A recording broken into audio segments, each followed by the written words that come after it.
if I may. Okay, we're returning here, we're returning up here. And it's a small space, so, you know, we really have the speakers are up here as well, delivering on their material. Really it's about if we could just give them that attention, because the sound really carries in here, I don't know if you noticed. So the energy and enthusiasm we had for chocolate is what I want for the rest of the day. I want to not hear people, and I do not want to go down. And if I had to go out and get chocolate, to keep that up there, I'm going to do that. So I hope you're all making notes of what those were. So today we're here because we care. And we care about care in itself, people's or residents or citizens, human beings' health as it relates to housing. And as it relates to social housing in urban areas. And we have amazing speakers, and we have an amazing initiator of this piece of work, Lidia, who you're going to just be so impressed with, I know. I know a lot of you have met her already, so you can collaborate on that. And today is about collaboration. See the way she can stand in there? I know. So it is about collaboration. Now, that word is bandied around a lot, isn't it? Oh yeah, we're in a collaborative process and we're talking. Yeah, I'm not sure that it happens in a way that really affects change and really brings about the kind of impetus to really do sprint change when sprint change is needed. I know we have somebody doing the marathon at the end of the month here, one of our speakers in our first session and so on. And this has felt like a marathon, hasn't it, in this space? Now we need some wins. We need some sprints. We need some action. That can happen from this room, but it has to be collaborative. It has to be real. So in light of that, I'm going to invite you, if anything occurs that you're not going to capture on the note paper on the table, thank you, Deirdre, that's in front of you, Lydia's email address is up here on the board. Don't stop the conversation here. If anything occurs to you, a contact, a network, something that's coming up that might be relevant or related to some of the speakers in this room, or the speakers in the room themselves who have some ideas, if you wouldn't mind really bringing this outside of the room and continuing this kind of energy. Just think chocolate. No, I know you're all incredibly committed to this. And true testament of it and to the project itself with the volume of people in the room. And I was saying to Lydia and Austin actually that I have never been at an event where everybody came early, ever. Do you know what I mean? So like, you know, give yourself a round of applause there. Go back and there for a minute. Don't worry, we're in Dublin. So how can we develop better links between housing and health and ensure long-term strategic engagement between housing and health improvement sectors? How can we actually all work together? How can we get this done in real time? Not waiting for another 10 years to have another very interesting conversation. The floor is yours. So today we're going to look at raising awareness. So the right to adequate housing. So basic rights, human rights. How's the law going to actually support us in this, and how does that become a tool for change? Promote research to influence policy. Now, research isn't something that has a big chart. Research is a lot of the work that Lidia has actually brought together that a lot of you in the room are involved in with different programs and so on. We need the data to make the case, to make the change of policy. It's not fit for purpose at the minute. We need to build that case. It's not like you're a campaigner for you there now, because you're already, but it's so important, I know, to all of us in this room.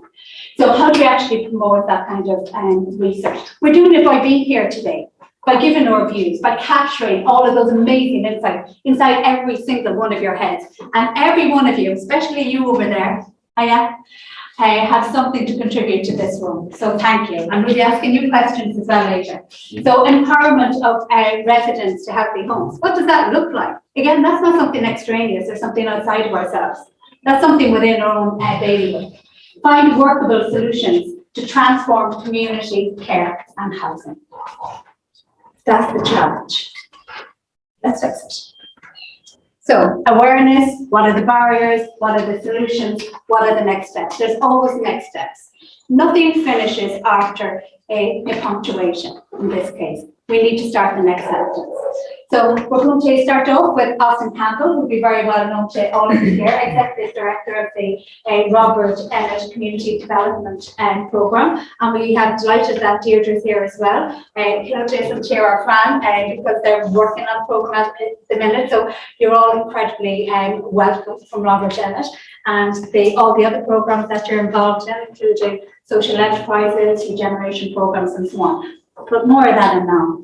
That will be followed by Lidia, Casey, Manzo, Milan University and Maynooth University, who through the Marie Curie fellowship program has actually designed and delivered on this program. And it's here that we want to really support that twinning initiative.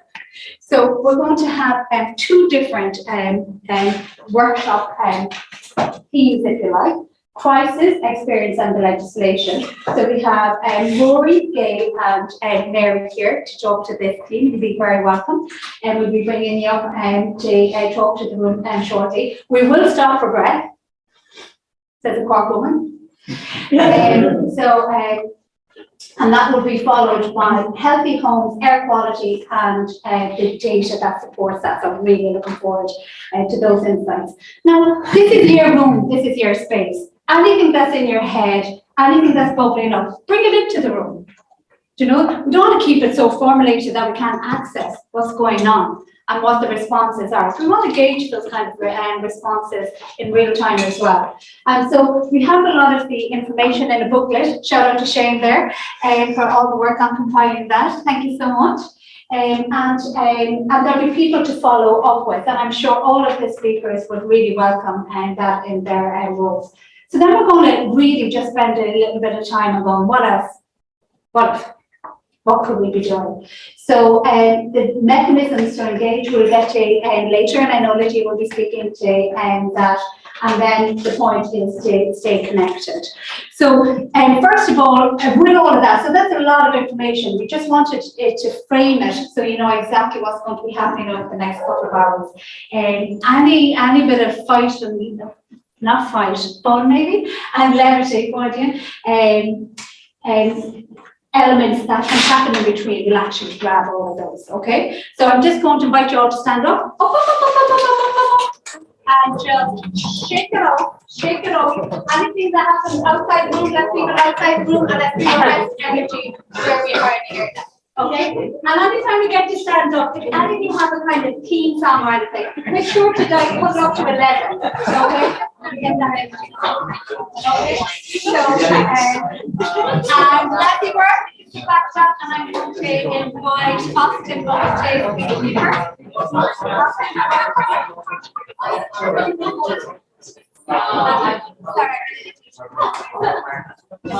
Did you mind pulling up? I'm not used to your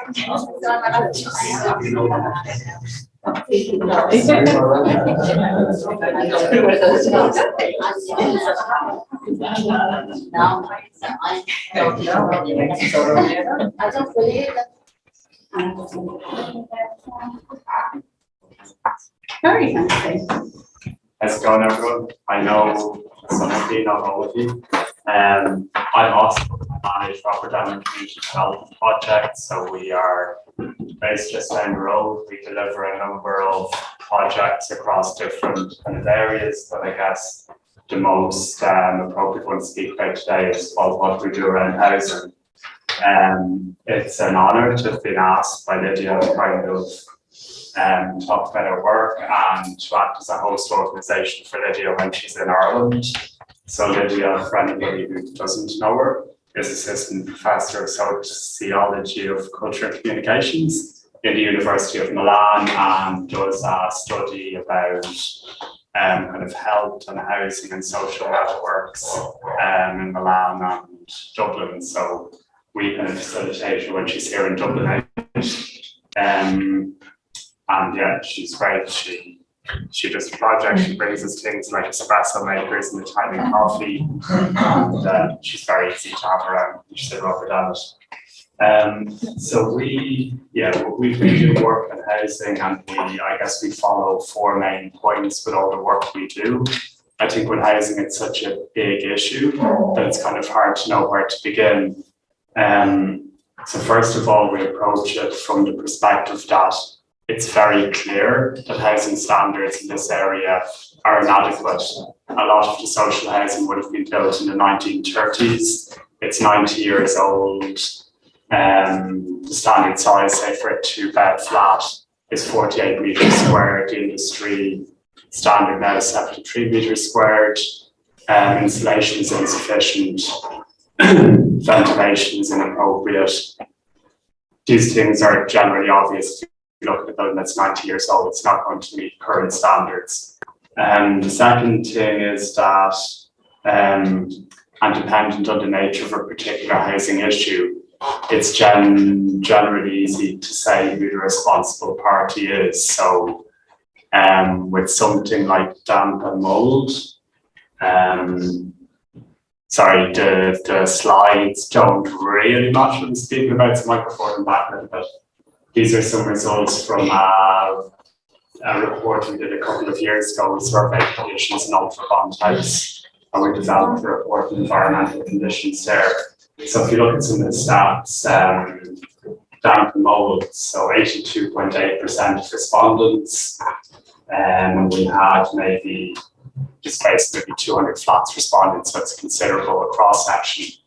82.8% of people said they had considerable damp and mould. So if you look at stats like that, you can probably draw the conclusion that it's to do with the fabric of the building rather than individual residents putting wet clothes in radiators and not opening the window. So in that situation where the stats are overwhelming, you can say, okay, it's probably the responsibility of the duty bearer, which in this situation would be Dublin City Council or the Department of Housing. The third thing is that it's relatively clear who the duty bearer is in this situation. For the fabric of the building, it'll be in social housing in Dublin, it'll be the Department of Housing and Dublin City Council. And finally, it's clear that duty bearers are currently considered to be, at least in part, in breach of their responsibilities. So I'm going to take a quote from Gail's speech, which she made to the European Commissioner, Lisa Ferreira, when she was over.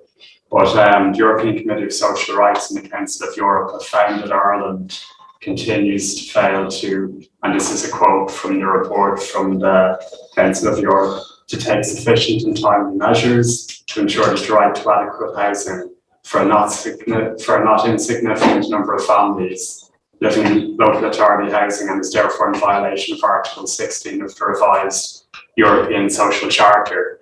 So when we're talking about housing, it doesn't have to be an individual tenant going to Dublin City Council and complaining and then not being responded to. It's possible, because it's based on fact, to have a much more collective and fact-based and data-based approach to it. Essentially, that's what Robert and I do. We deliver a number of services in relation to housing. And we've worked with Can as well, we've worked with Peter Dorman in the past to do that.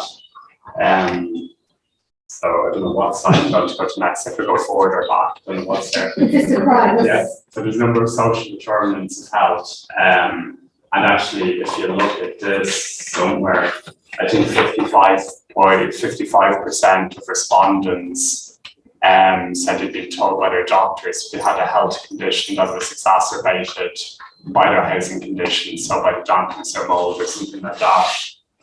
And if you look at health outcomes in places where people have inadequate housing conditions, they're going to be much lower than in places where people live in lovely houses. And I guess that's another indication, very clear indication of the breach of people's rights to, of people's health-related rights. So yeah, Robert Allen at CDP, the first thing we do, and I think the most important thing we do, is we develop surveys on housing conditions. So this one is for Ultra-Bond House. I'm very pleasantly completing one for Robert Allen at Close and Wall, which we need to get back to quality later on. And on Emmett Buildings and Watkin Street, which we're also nearly finished. this data when you collect and you put it like this and you write a report, and that can inform some sort of approach. You can use that to go and look for funding and things like this. And I think as well for community organisations, for community-led approaches to data, it almost kind of changes the conversation. Generally, data is developed by maybe government bodies or developed within very certain parameters.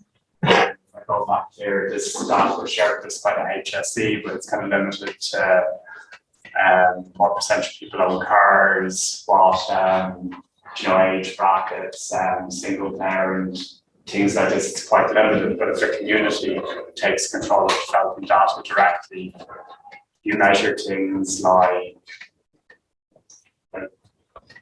graft, insulation, mould, things like this, and then the community controls the conversation. So based on this survey, we developed, I guess, a campaign based on the reach of people's minds with posters, and Natasha and Gail and the residents, Lynette over there, segmentation picture, and that down there is everyone, like residents, had a platform to make their case based on facts in a very appropriate way, where it wasn't seen as giving out, it was very constructive. So I think that's the most important thing we do in relation to housing. Secondly, we generally support residents' associations with meeting space to develop constitutions, to liaise with Dublin City Council, and all of that stuff. We also coordinate all of our bond regeneration forums. My colleague Deirdre over here, I think, is in Dublin tomorrow. Yeah. She's the coordinator of all of our bond regeneration forum. That's a multi-stakeholder forum that oversees the social and physical regeneration of all of our bond house, which is just beginning and will probably take a number of years to complete. So the other work on the data development and all of that, we try to use that to kind of progress the conversation on regeneration. We deliver consultations on proposed regeneration projects. So with Oliver Bond, when the 3D model was developed and this is kind of what we're thinking about, we would have delivered a consultation. We had a couple of seminars with the architects and the project. We took comments on the physical model, and here's what I turn on the bus. But we wrote up a 50-60 page report on this. We gave it back to Dublin City Council, and it broke down different residents' views on it. So in terms of the subdivision of the complex, play areas, all of these things that could otherwise be contentious, and there'd be no clear resident view on it. I guess as a local community development organisation, we have to go to collect this kind of data and feed it back in the way that it's appropriate. And then finally, we deliver housing clinics. So any individual resident with an issue can come in, and we can support and liaising with Dublin City Council. So that's what we do in a nutshell, and it's great to be involved today, and it's great to have so many kind of like-minded people from housing and health community backgrounds in the room. So that's my 5 minutes. Thanks for listening. Fantastic.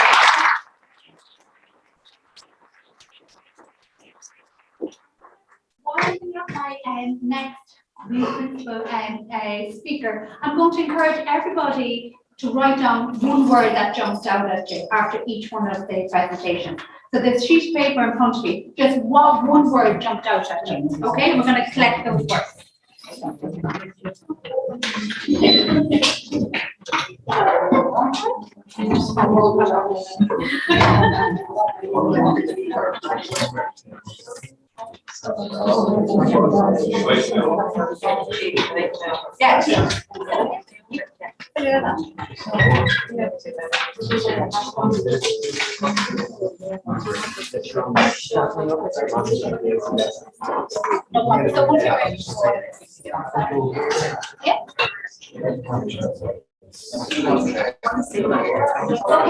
thank you. I'm going to make the words out of that. So Any of the words that come into your head and stuff, just want to jump over it. Have you all done it?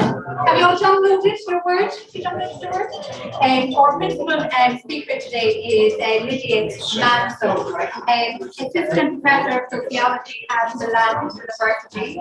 As part of languages, literatures, cultures, and mediators. And I want to make sure that we get that.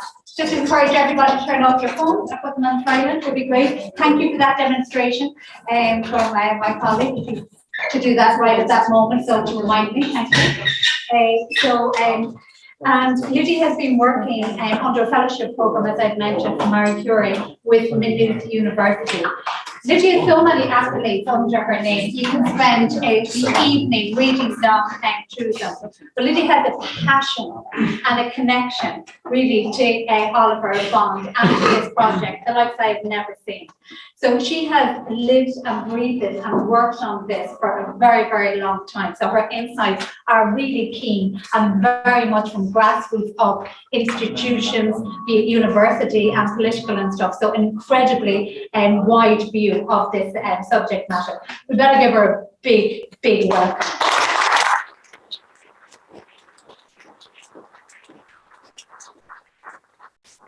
Thank you everybody for being here. It's really a pleasure to have this room full of people coming from different roles and different parts of the community and with their different backgrounds. It's really like an honor. First, okay, Austin just left for an appointment. I wanted to thank Austin, but basically Robert Emmett, because I would say that everything started in 2015 by the connection with the previous Robert Emmett CEO, Maureen, that I want also to thank. She's not in the room at the moment, but fine. And then through different CEOs, and now there is Austin, and I would say that there wouldn't be any City of Care project without Robert Emmett CDB, so a big thank. I also want to thank, of course, the EU Commission that is funding have been funding my research, and Manzo University Social Science Institute that has been partnering with me for this workshop. Digital Hub, this amazing room, was just donated for this workshop only for this afternoon, but it's amazing. And National College of Art and Design who actually supported the printing cost of this, a sample of the photographs from the community of Oliver Bond, from some other section of the Liberties, and some of the portraits of these wonderful women that are residents of Oliver Bond. The photographs have been taken by Pierluigi Fagion, who is the artist that cooperated with my project. He's an amazing photographer. I also want to thank all the people involved in this organization, particularly Anne, Austin, Carolyn, Dalila, Fiona, Ida, Linda, Margaret, Mark, Orla, Rob, and Shane, and also Deidre and all the Oliver Bond Regeneration Forum. Today I am only going to speak for 10 minutes. I'm not giving any lecture. I just want to introduce you to some of the findings that have been driven, I would say, the urgency of this workshop at the community level, and also why I kind of shifted from care and housing to care, health, and housing. And just to set the mood of the room, I have brought into the room the mould. It is very difficult because, by the way, the mold is something that I can show you a picture. I'm going to show you a video. You can get a sense of smell. I can't bring in the room the sense of smell, which is very material, but you might have a little understanding.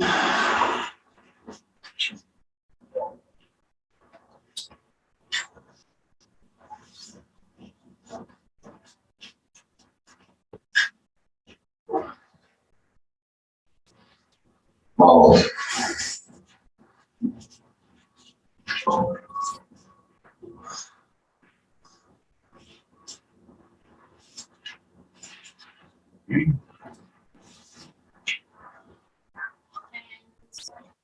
Just another very small piece of video. These are flats in the Oliver Bond flat.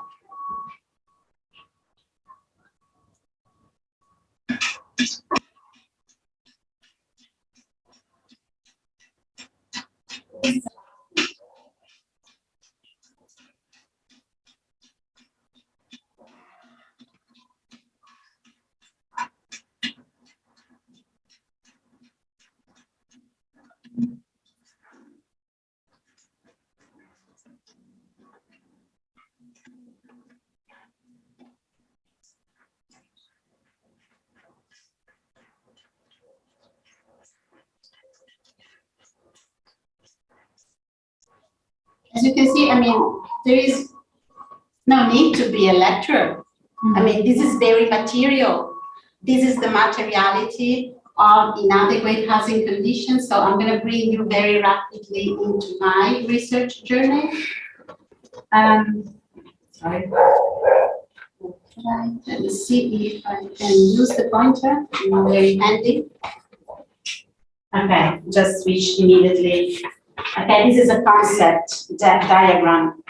I'm just going to talk on the slides. I'm not exactly, giving you all the references. You can watch the screen or listen to me. So there are three basic components in this project, which are social capital, affordable housing, and a community infrastructure. Just to be very simple, social capital has to do with the capital that is generated, is created, is used, is practiced by a network, a group of people. In this specific case, I'm talking about the social housing complex, and specifically practiced and I would say created and used by women of this social housing complex, which is Dublin, if it wasn't clear enough. And it has to do with the agency of residents. Tenants have agency. And it's to do with affordable housing. And in my view, public housing policy needs to recognize the quality as well as the quantity of adequate housing provision. So it's not just about the quantity, it's also about the quality, where public health and social justice are at the forefront.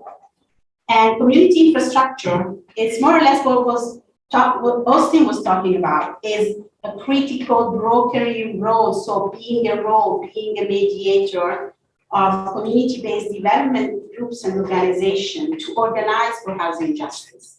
So we need all of this, and they are all interconnected in my view. So my city of care is a very idealistic manifesto. I think of housing as an infrastructure of care, and care is something that has to do with solidarity. It's not something that has to do with taking care or receiving care. Care is threaded through the housing system, through the practices and modes of organization that sustain the work of household care, but also community care and capital building. So the city is exactly where we can apply this care, because in my view, it's also a place where space is protected, but it's also a place where you can fight for housing justice, human rights. And I found this quote very interesting. Of course, you know better than me what the EV Trust represents in this city. And I will just, make you read the quote, and I'm going to actually read another sentence, and then I'm going to give you the reference of this sentence. The human right to adequate housing is more than just four walls and a roof. It's the right of every woman, man, youth, and child to gain and sustain a safe and secure home and community in which to live in peace and dignity. This is a quote from the UN Human Rights Council. So, as we saw already a little bit with Austin's presentation, substandard housing might adversely affect multiple dimensions of health. Can be physical impact and has the impact on the body physically, but also on a mental health. There are also psychological stressors to take into account. And might end up in behavioral problems among children, might lead to social isolation because occupants are reluctant to invite guests to their homes.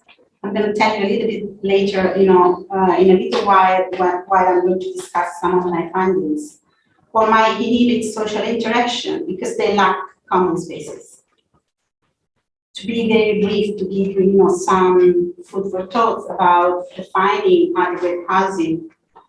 It has to do with all these different dimensions, but most importantly for us now, it has to do with habitability, to have adequate space. So if you remember the video before, adequate space, and the availability also of services, materials, facilities, and infrastructure.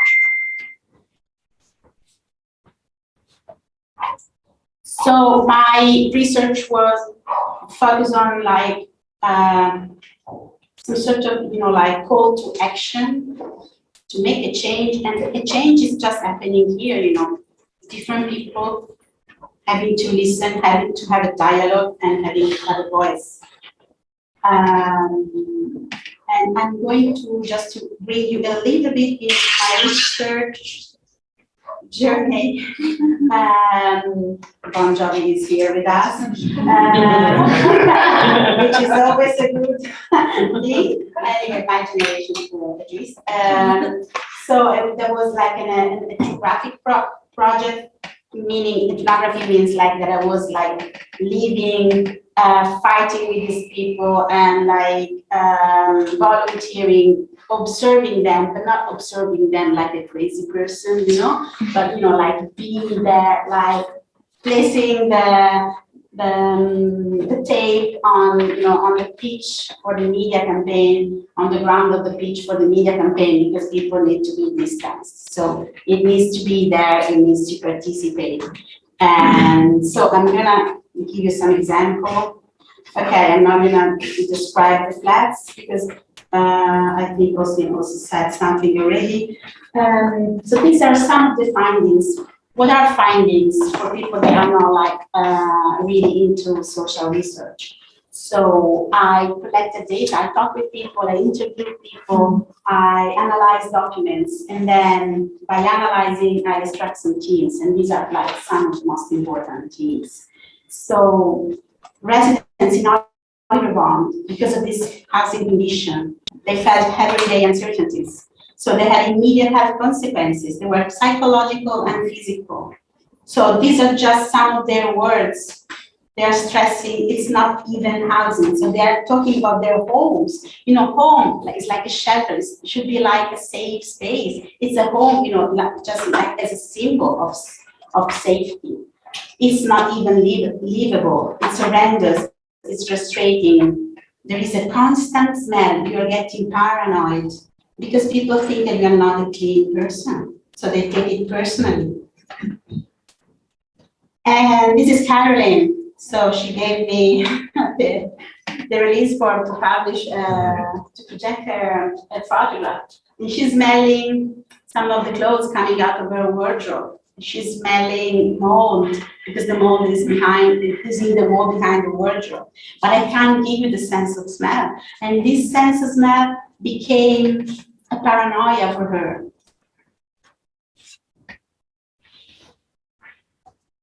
And all this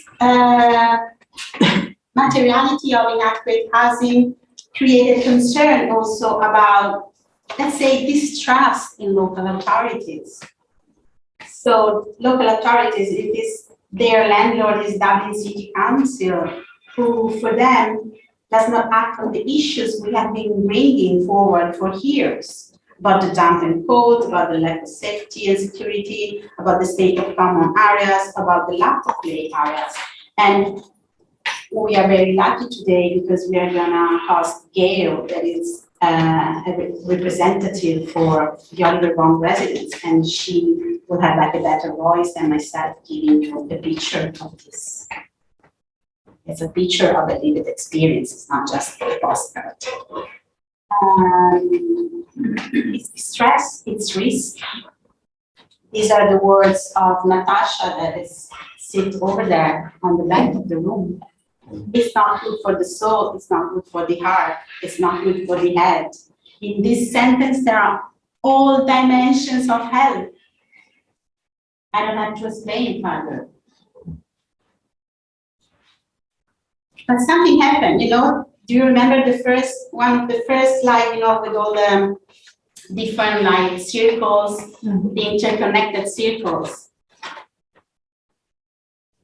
Places like Robert Hammett Community Development Project, spaces like community organization, housing association, spaces that are like in between, they're brokering, mediating between statutory agencies, landlords of different kinds, policymakers, and the tenants are actually playing a key role because they are They are those that can empower these tenants. They can empower these women that think that now are stronger than they ever been. So I think Austin mentioned that they organized a media campaign. So they went on the media with their issues, and they were heard on the media. And through that media campaign, later on, it was organized the Oliver Bomb Regeneration Forum. So they actually get a result. They were heard by some of the people in charge, and they organized for a regeneration forum. As you can read here, we can't be worked on. I think it was just time for a change. This is empowerment. This has to do with the agency of tenants. These people have agencies and they can be empowered. But of course, they can't be left by themselves. They need this sort of community organization that sit in between. Just to go to a conclusion and to give you some points in relation to health and housing. So this effect of health inequities, they actually have an effect on social exclusion with reference to health in the housing market. So this is like some sort of general statement. But when we think about public housing, when we think about, inadequate housing of a good that should be like public, social, like a social housing complex, this is a mechanism that can be called health discrimination, because housing contributes to the accumulation or depletion of the health capital of individuals and community. So housing is also a tool, is a medium. So it's important to put health into social housing in context and to try to find way to assess housing estate quality and condition, like Austin was mentioning, to have data, more data, and organize community advocacy groups, and also to make this work with community development organizations that can make the voice of vulnerable tenants heard, because they have that specific brokering role. Of course, I can't be so naive. This doesn't, happen from one day to another. Different solutions lie in the political arena, and inadequate housing is also an environmental justice issue. And there is a pressing need for a public housing policy in Ireland. And I'm sure Rory will talk better than myself about this. The real challenge is to imagine what a health-sensitive society could and should look like, what kind of housing system might sustain, and what steps must be taken to achieve it. This was exactly the focus of this workshop that Margaret was mentioning in the very beginning. And this is a manifesto for a city politics that embraces an ethics of care, and we are back to the beginning, to the idea of a city of care. I'm going to wrapping up and finishing. I'm going to let you read this quote. And thank you for the attention.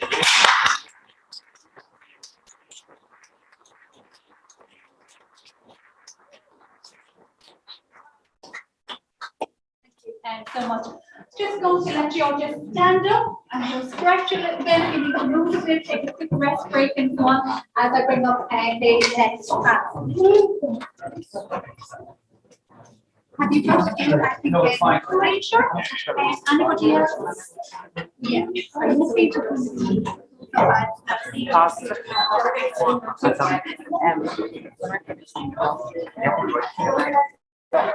Yeah, I put up my everybody sit down. Nice to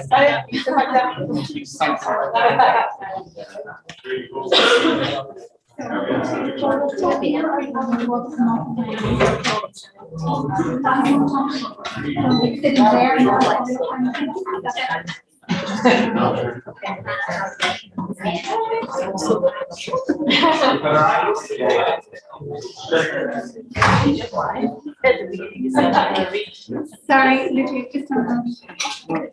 Don't read Italian. Just to make it fit.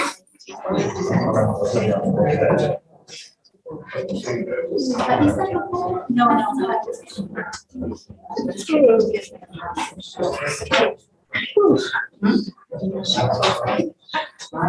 No problem.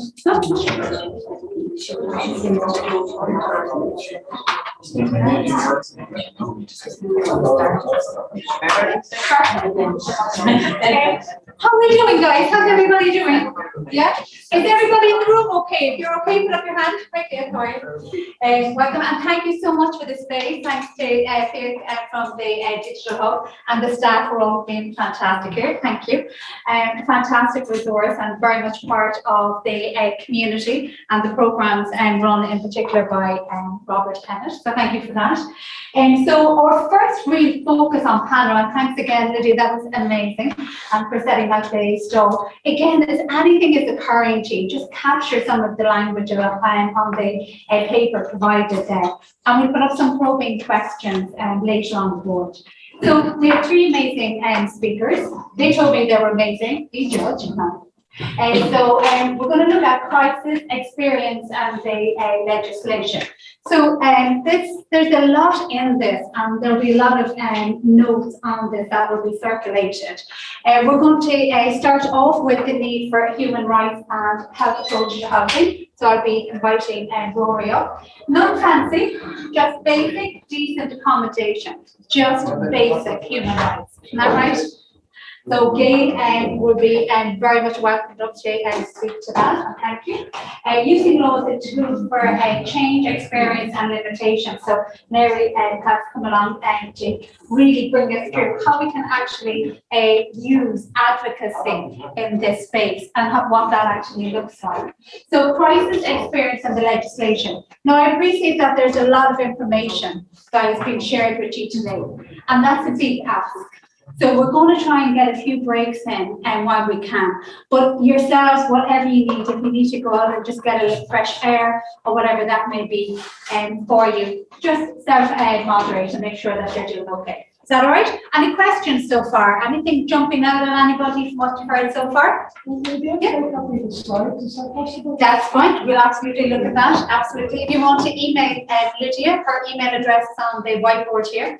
Also, if there's anything that occurs to you outside of what the principal focus is today, we can put it in the parking lot as well over on the board. Just put that in and we'll put it into considerations going forward. Lydia, might be an idea.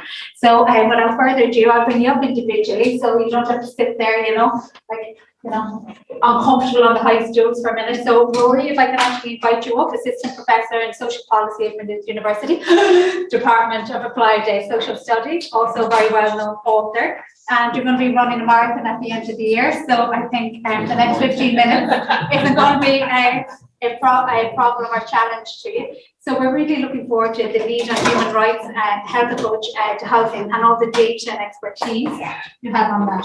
So will we welcome it? I'll go on.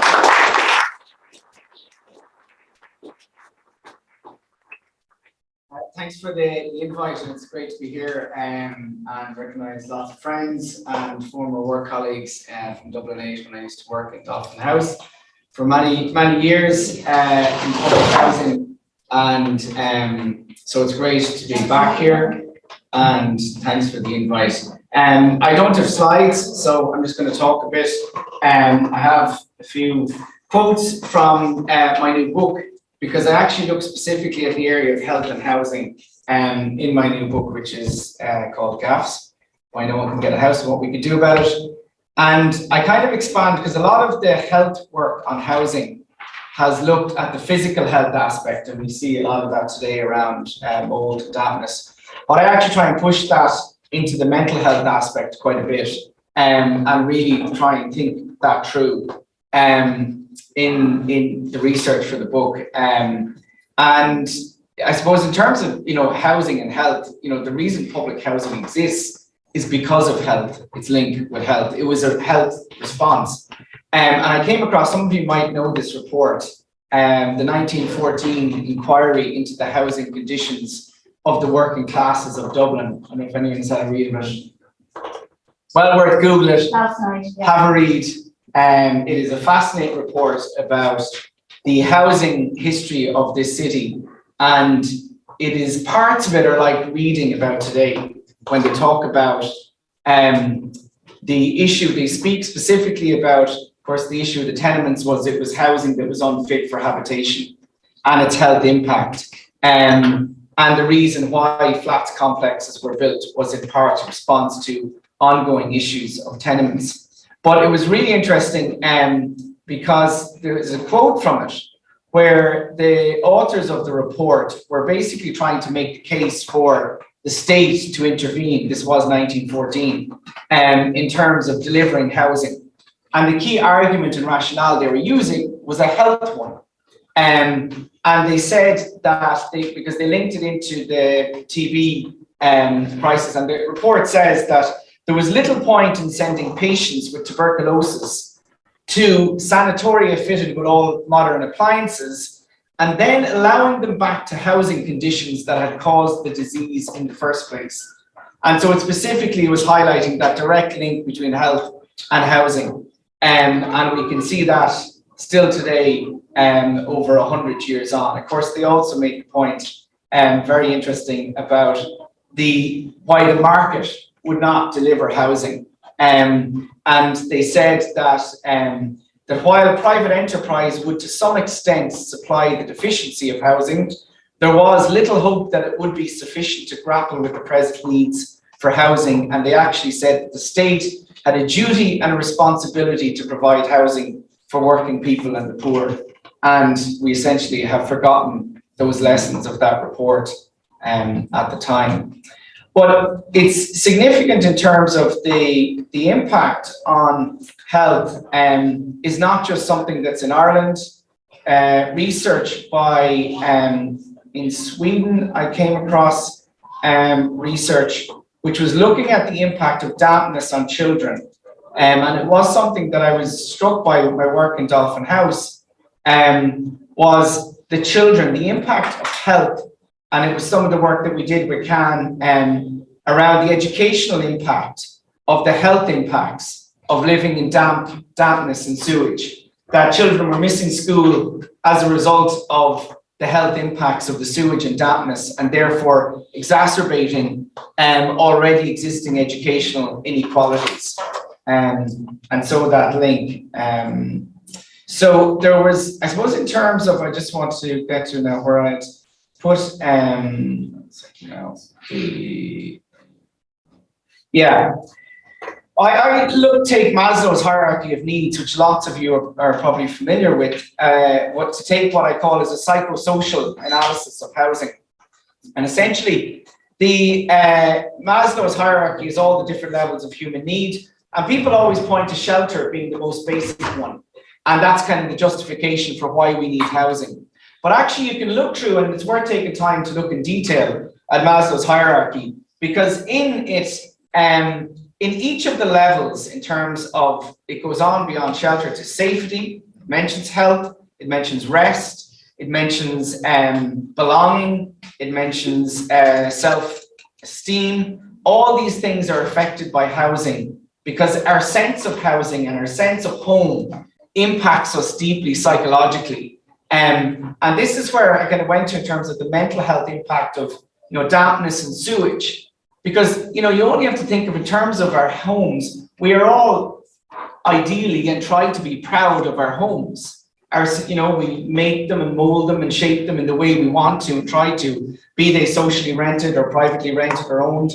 But when you have this situation of dampness that is outside of your control, or sewage coming back up in the bath, or being in homelessness or facing eviction, you can't have that sense of security, or what is called ontological security, which is a fundamental psychological need.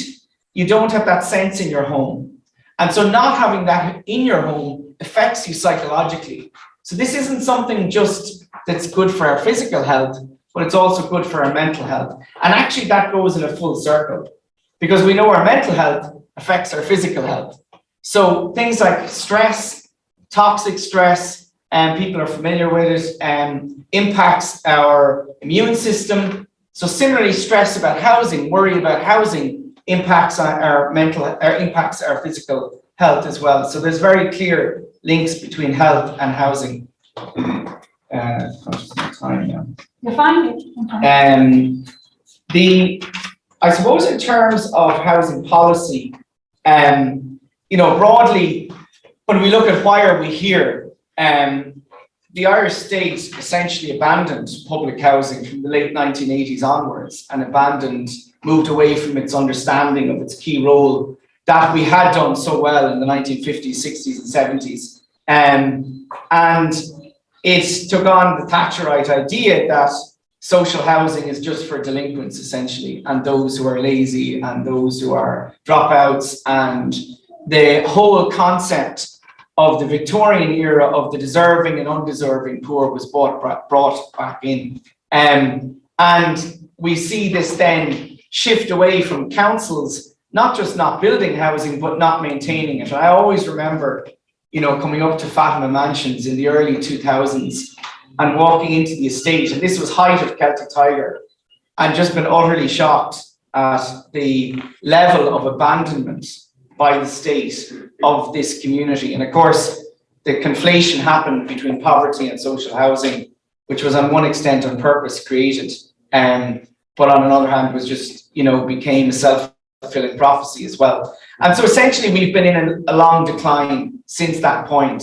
And we are starting to see some shift in policy, which is a bit of hope that they are recognizing again the key role that social housing needs to play. It's nowhere near enough. But I do think the right to housing is a key frame for asserting and changing our housing system back to one that everybody can actually have what Lidia outlined in terms of a right to housing, which is secure, affordable, decent standard housing.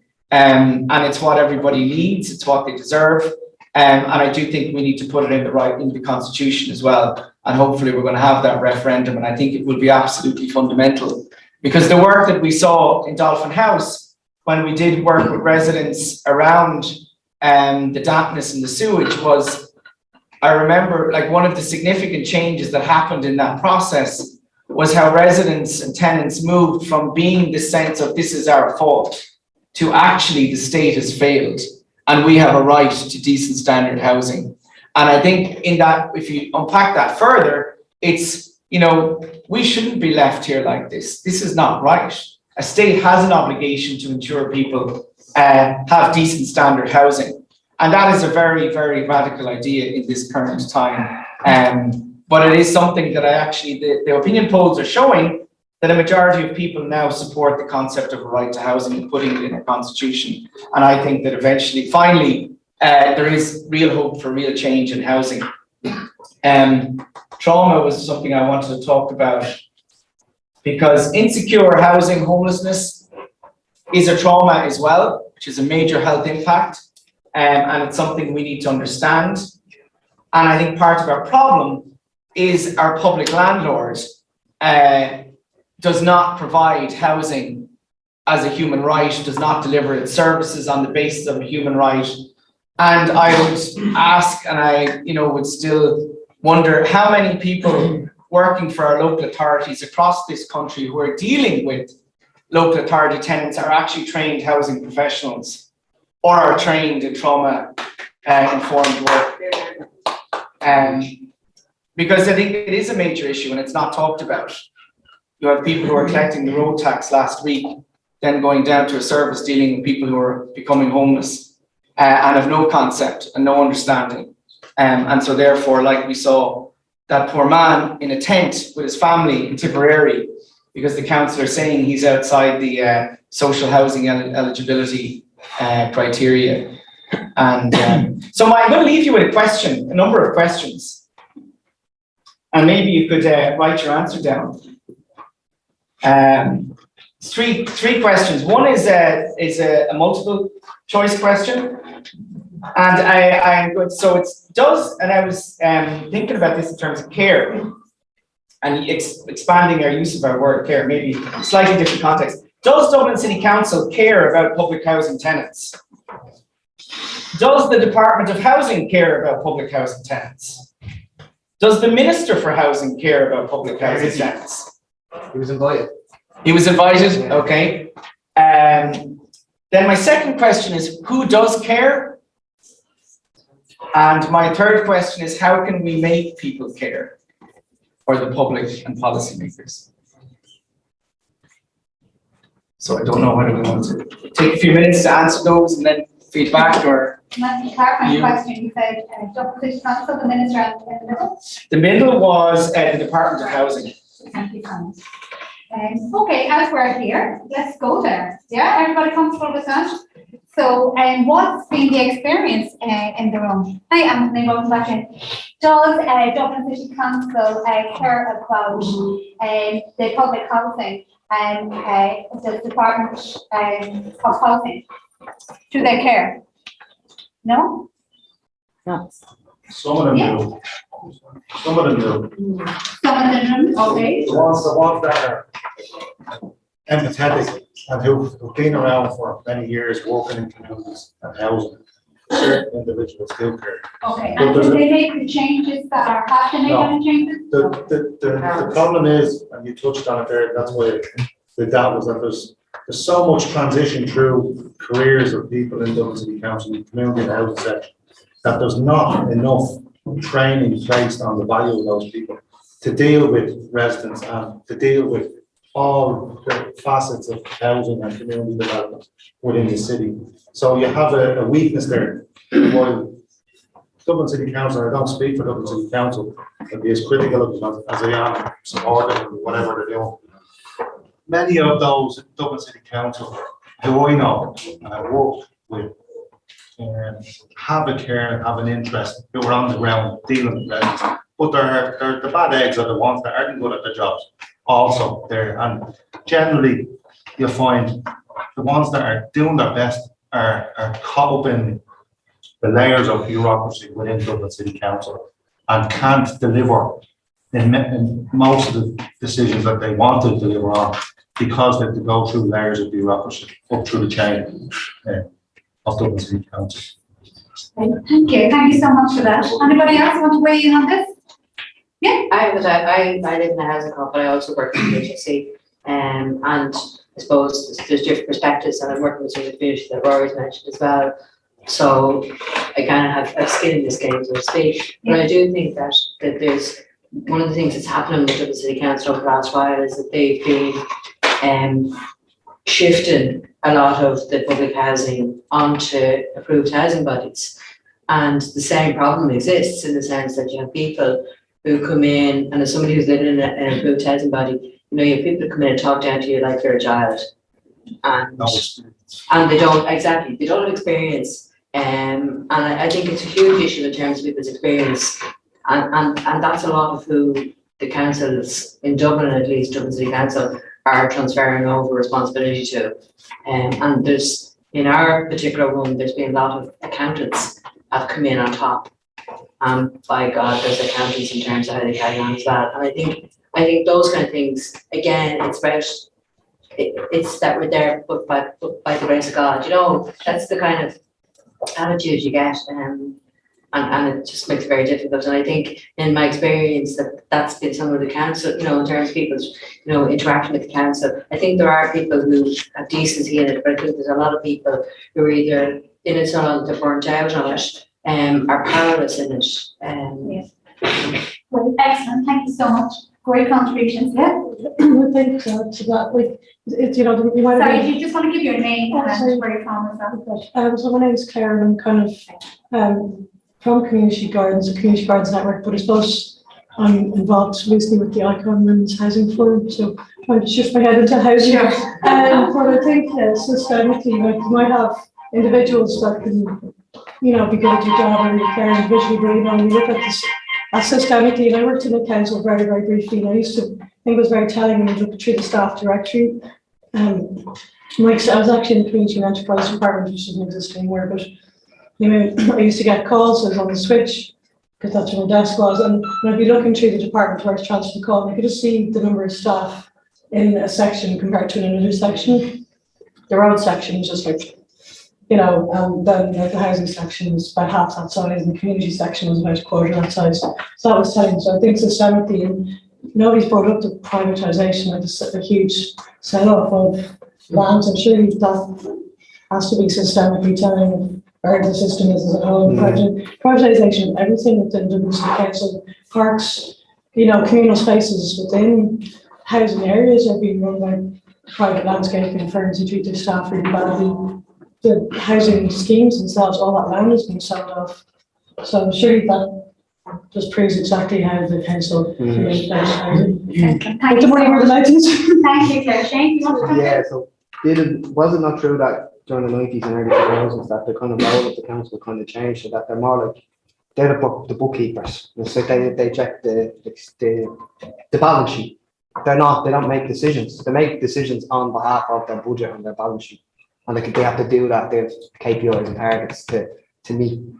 They have to fill the balance sheet. So does the onus actually go to the council? It should go to the council, but the council have no power. So you have to move, like what Rory said, you have to move it down the line. Does the Department of Housing care, and does the Minister of Housing care? Until they put it in the Constitution, they don't have to legislate anything. Thanks so much. Shane, you want to come in there? And also, as a sociologist, if I look at the organizations, it's always very complex, and there are different levels also in charge. And I understand that the constitutional thing and the minister and the government, and like I come from Milan, we also have like city government here. We don't have the city level elected city officials, so it's also a little bit different. But there is something that I want just to point out. There is like when we talk about DCC, and we have these people working in DCC and making their best out of that working experience. But sometimes it's just, the organizational culture of DCC, it's complex. And you have different generations also of officials, of managers, or planners. And I would say that there is like a new generation of people working in DCC. And we have met with Deidre in regeneration meetings that, are really willing to help. And they are like, I would say in their 30s, 40s, and they understand the language, because words are also important, as the lady before was just saying. When some of them they talk with the residents, they are talking like they were the undeserving poor. Some of them, because they come from old organization culture. So it's also like subjective, and you have to understand sometimes which is the best way to be in touch with them and to be connected with them and to make them work. It's not just all bad. I don't want to, Okay. And so there seems to be a balance in the room. And again, we're going to go through this, lots more material for us to really spend some time with. I want to thank Rory on your behalf. Thank you so much, Rory. And the next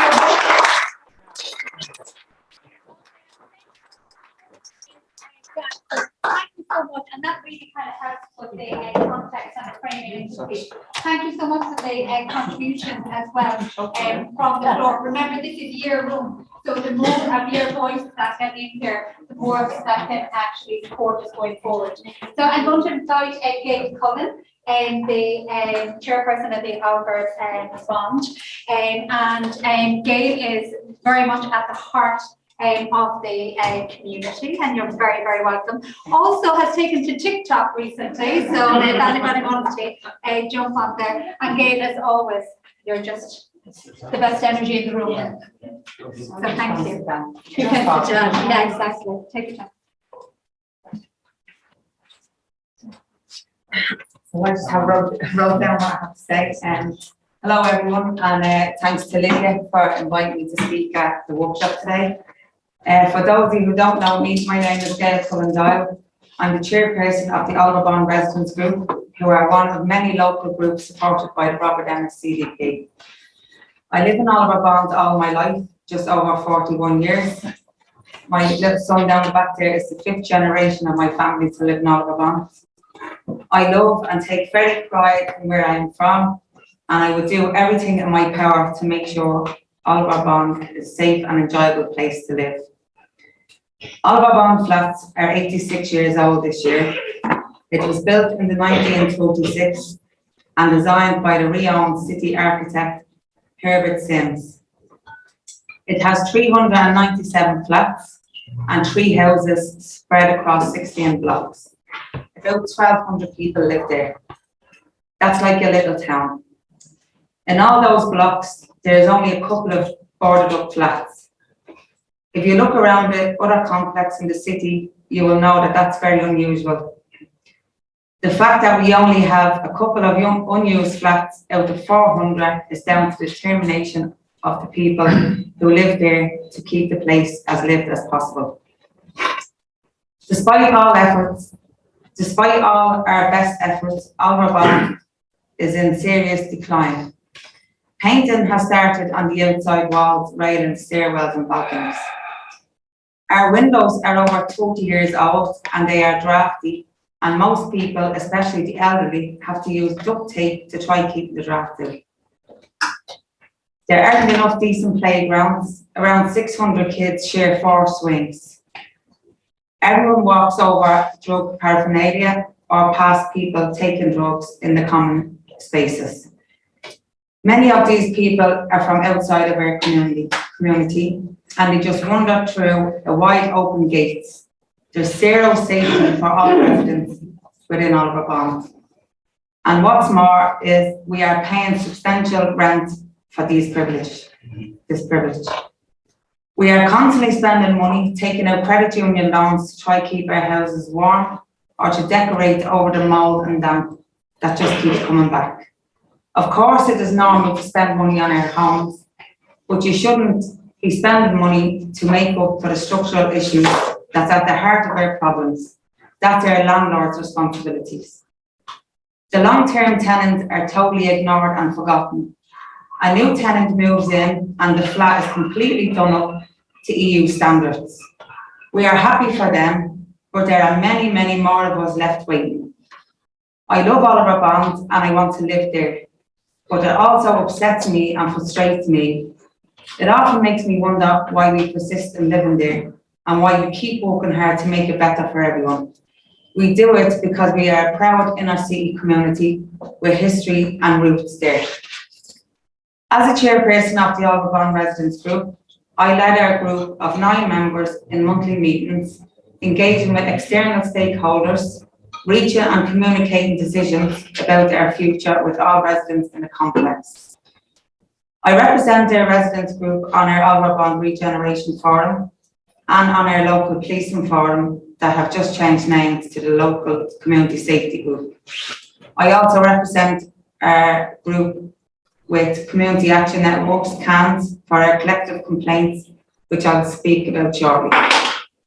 I'm going to talk to you about the evidence that we have gathered about the dire, unsafe, unhealthy living conditions that the majority of residents in Oliver Bond are living with today. Back in March 11th last year, we, the Oliver Bond Residents Group, supported Robert Emma's CDP with a survey containing 7 simple questions about environmental conditions to all 400 units within the flats. Less than 1 week later, on the 16th of March, 186 surveys were completed and returned to us, courtesy of the Robert Emma CDP.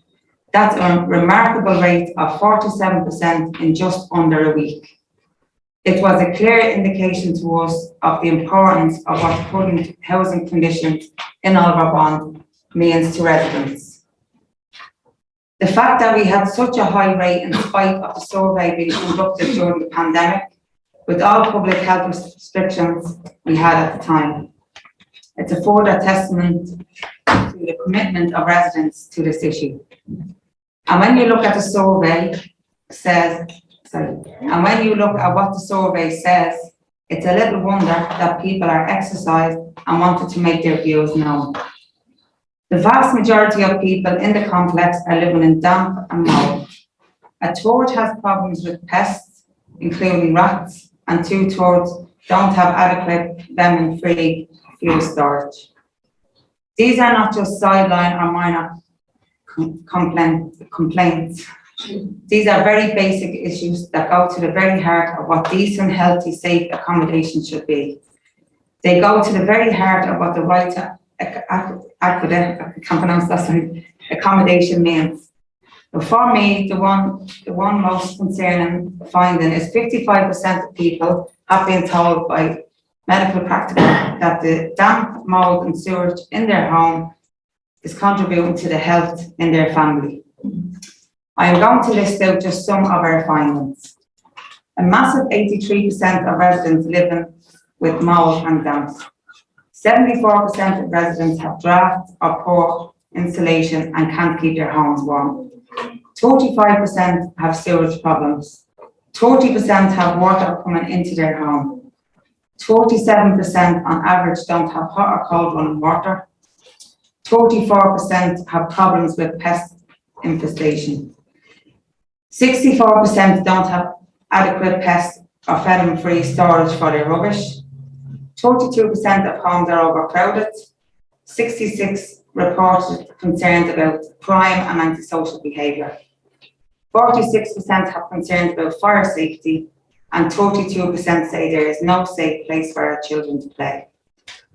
Perhaps another telling finding is that while over 70% would like to see better maintenance and feel that the maintenance that is provided by Dublin City Council is poor, the majority of the people, 70%, also say they don't make complaints because frankly, they don't think anything is going to happen, and they also get refused over rent arrears. Over the years, we have become fed up with Dublin City Council's inactions. We just think now, sure, what's the point? Some residents have damp behind their wardrobes that they have to clean weekly. They can't hang their clothes up because they'll end up mouldy. Their children have slept on couches because of the damp in their bedroom. This is a huge health issue for many people in Oliver Bond. The situation is dire. There is no other way to put it. We are literally mentally, physically sick of waiting for the long promised regeneration, waiting to be able to live in Oliver Bond as healthy, safe community. We also feel that the conditions we are living in go against our right to decent accommodation. In 2014, myself and a group of tenants across 20 different communities in Ireland, alongside CAMS, Community Action Network, and the Centre of Housing Law, Rights, Policy and Research, and NUIG, made a collective complaint under the revised European Social Charter of Council of Europe. In it, we claimed that Ireland was in breach of Article 16 insofar as a lack of legal, administrative and policy framework for local authority tenants, the habitability of many homes, the failed stalled regeneration of estates.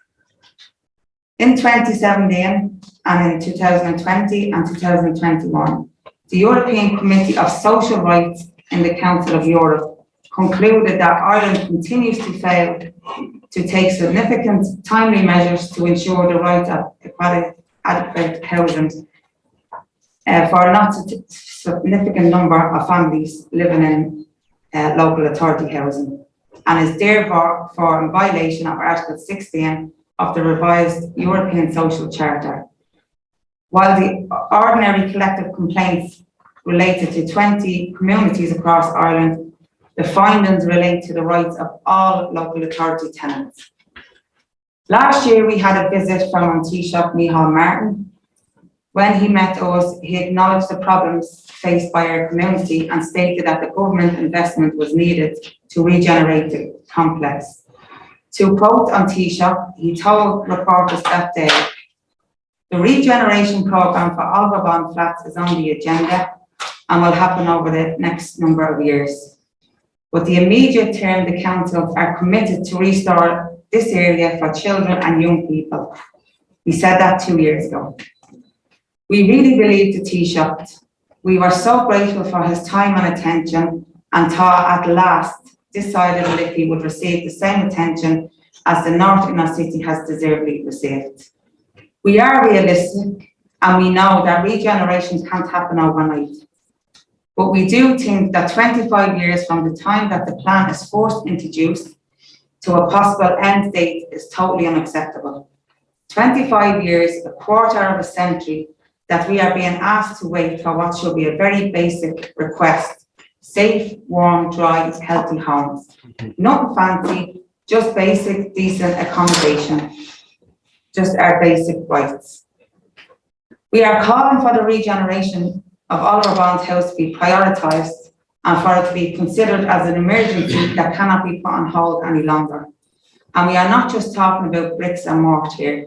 We are also really need to see the social regeneration. Plans for our young people, particularly for their education, training, their life and work chances. Why I think social regeneration is so important. I'm a youth worker in the Liberate Club in Solace Project. We are funded by UBU. We have 120 young people engaged. They are aged 10 to 24, mainly from Oliver Bond and its surrounding areas. We have the young people, we just don't have the premises and the facilities within Oliver Bond for them. They are witnessing only negative stuff in the complex on a daily basis. So we feel there is no point in making our homes look beautiful from the region when the reality is our community needs to look beautiful. Our young people can make this happen by having our social regeneration as soon as possible and have our young people take ownership of the complex in a positive way so that they can also offer support and help to the elderly and the wider community. As Whitney Houston once sang, the children are our future, teach them well and let them lead the way. That has to be part of the regeneration that is truly for this community and truly addressing the difficulties we are living in. In the meantime, we are asking Dublin City Council to carry out improvements which will make these flats livable. We can no longer put up with excuses that works can't be done or investments can't be made because we are going to have a regeneration. The proposed regeneration of Oliver Bond flats gives us hope that Dublin City Council and the Department of Housing are willing to work with us to support conditions required for this community to thrive into the future. We are a proud, strong and united community. Where we are living might be falling apart, but we are not. Collaboration events like this help put Oliver Bond back on the map for the right reasons. Thank you all for being here to discuss our rights on adequate housing and to find potential solutions to make this happen. Yuck the city of care and yuck the flag.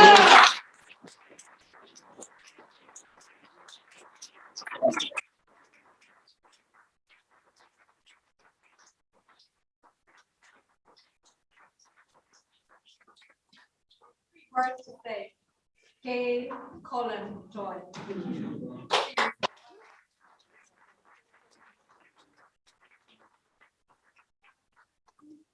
Star fan, and I'm delighted your incredible son. Hello.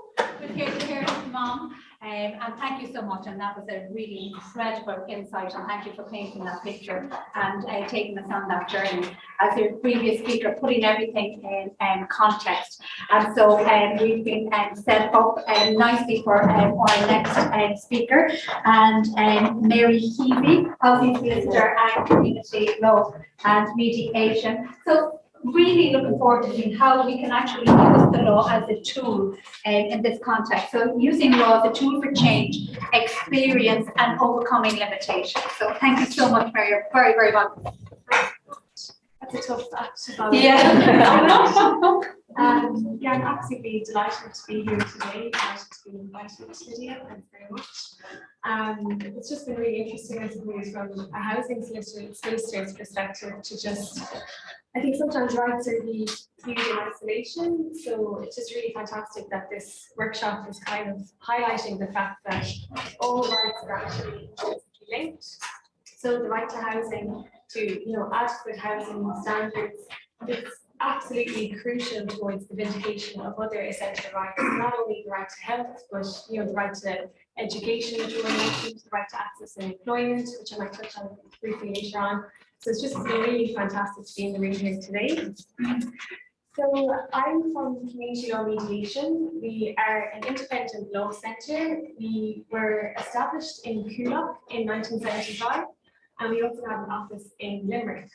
But we're not actually restricted to, don't have a catchment area in Dublin, so we do actually work across the nation really, but we have a particular focus working in Dublin, and we've actually worked with Austin and the Robert Irish Community Development Programme in the past. The majority of what we do, so you can kind of get a sense of the perspective that I'm talking to you today, we have We offer free legal advice clinics, we do community education and outreach programs, we have mediation services, and all that really, we're working to, I suppose, address underlying issues of injustice and exclusion while working for real change. And I suppose housing has consistently been one of the cornerstones, I should say, of the work that we do, and it's kind of nearly the highest proportion or percentage of queries that we see coming into our free legal advice clinics. So when I'm sitting here today, just listening to Gail speak, those issues that she raised that the Oliver Bonds residents are experiencing, those are issues that we see. Well, I have a weekly clinic and I see those issues effectively every week. So really, it's kind of highlighting the fact that this is a systemic issue, but we might touch upon that later when I kind of go through a couple of case studies from our work. So I thought it would be helpful just to kind of put this in context a little bit. So at the moment, there's no right to housing in the Irish Constitution. And hopefully, as Rory has explained, that might change in the future. There was an ongoing consultation, I should say, over the summer period run by the Housing Commission. And they asked for submissions on whether or not there needed to be a referendum on housing and what that referendum should look like. And community orientation, along with many other organisations in this sector, we were calling for, and we are still calling for, a right to adequate housing to be put into the Constitution. So this would be a standalone right, and I do think that it would be incredibly powerful in shifting, I suppose, the way in which Ireland views contributions to housing. So I don't think it can fix anything, or fix everything, I should say, but I think it would be a hugely significant step in the right direction. But I suppose when we think of what is the right to adequate housing, I think Lidia touched upon it and Rory did as well. The UN has kind of set out, I think, it's 8 conditions that housing must reach in order for it to be deemed to be adequate. And those the kind of wide-ranging, conditions, including like security of tenure, affordability, and all of those, conditions are fundamental towards, an all-encompassing right. But for the purposes of today's discussion, I kind of pulled out what I thought were the 4 key conditions. So the first one is habitability. So this requires housing to actually guarantee physical safety and provide adequate space, as well as protection against cold, damp, heat, and other threats, to health and structural hazards. So all those issues that Gail, highlighted. And also, the availability of services, that's also a condition that needs to be met. And when we say that, that means, the housing needs to have safe drinking water, adequate sanitary facilities, and, energy needs to be available to, store your food, heat your food. So you can really see it's all encompassing. And also, I suppose location is another key side of it. So, and this is something I should have said at the outset actually, Community Law Mediation, we established a Centre for Environmental Justice 2 years ago. And that really highlights, I suppose, the fact that, again, these rights are intrinsically linked, but housing, it's fundamentally an environmental justice issue as well, because, your home, it's your primary environment, without sounding simplistic, that's what it is. So, they are, like health, they are intrinsically linked. And what the UN, I should say, has said is that in order for housing to be adequate, the location must be suitable. And what that means is it can't be located in a dangerous area or in a polluted area, which is something that we see in our Centre for Environmental Justice frequently. And just, the air quality, particularly of some social housing tenancies, the air pollution is much worse rather than, in other areas around the country. So unfortunately, while there isn't at present a right to adequate housing, I thought it would be helpful just to actually highlight, as a solicitor, that there are actually legal obligations on local authorities regarding the standards of social housing. So I suppose the primary source of those legal obligations, they're contained in the 2019 regulations. So the Housing Standards for Rented Houses regulations for 2019. And what those regulations state is that there is an obligation on landlords, and that includes local authorities, to ensure that rented properties are maintained in a proper state of structural repair. And as has kind of been highlighted, even by that survey that was done in the Oliver Bonds flats, is that, these are structural issues. This isn't a matter of one tenant having this, experience. This is a huge issue across the board with Ireland's social housing stock.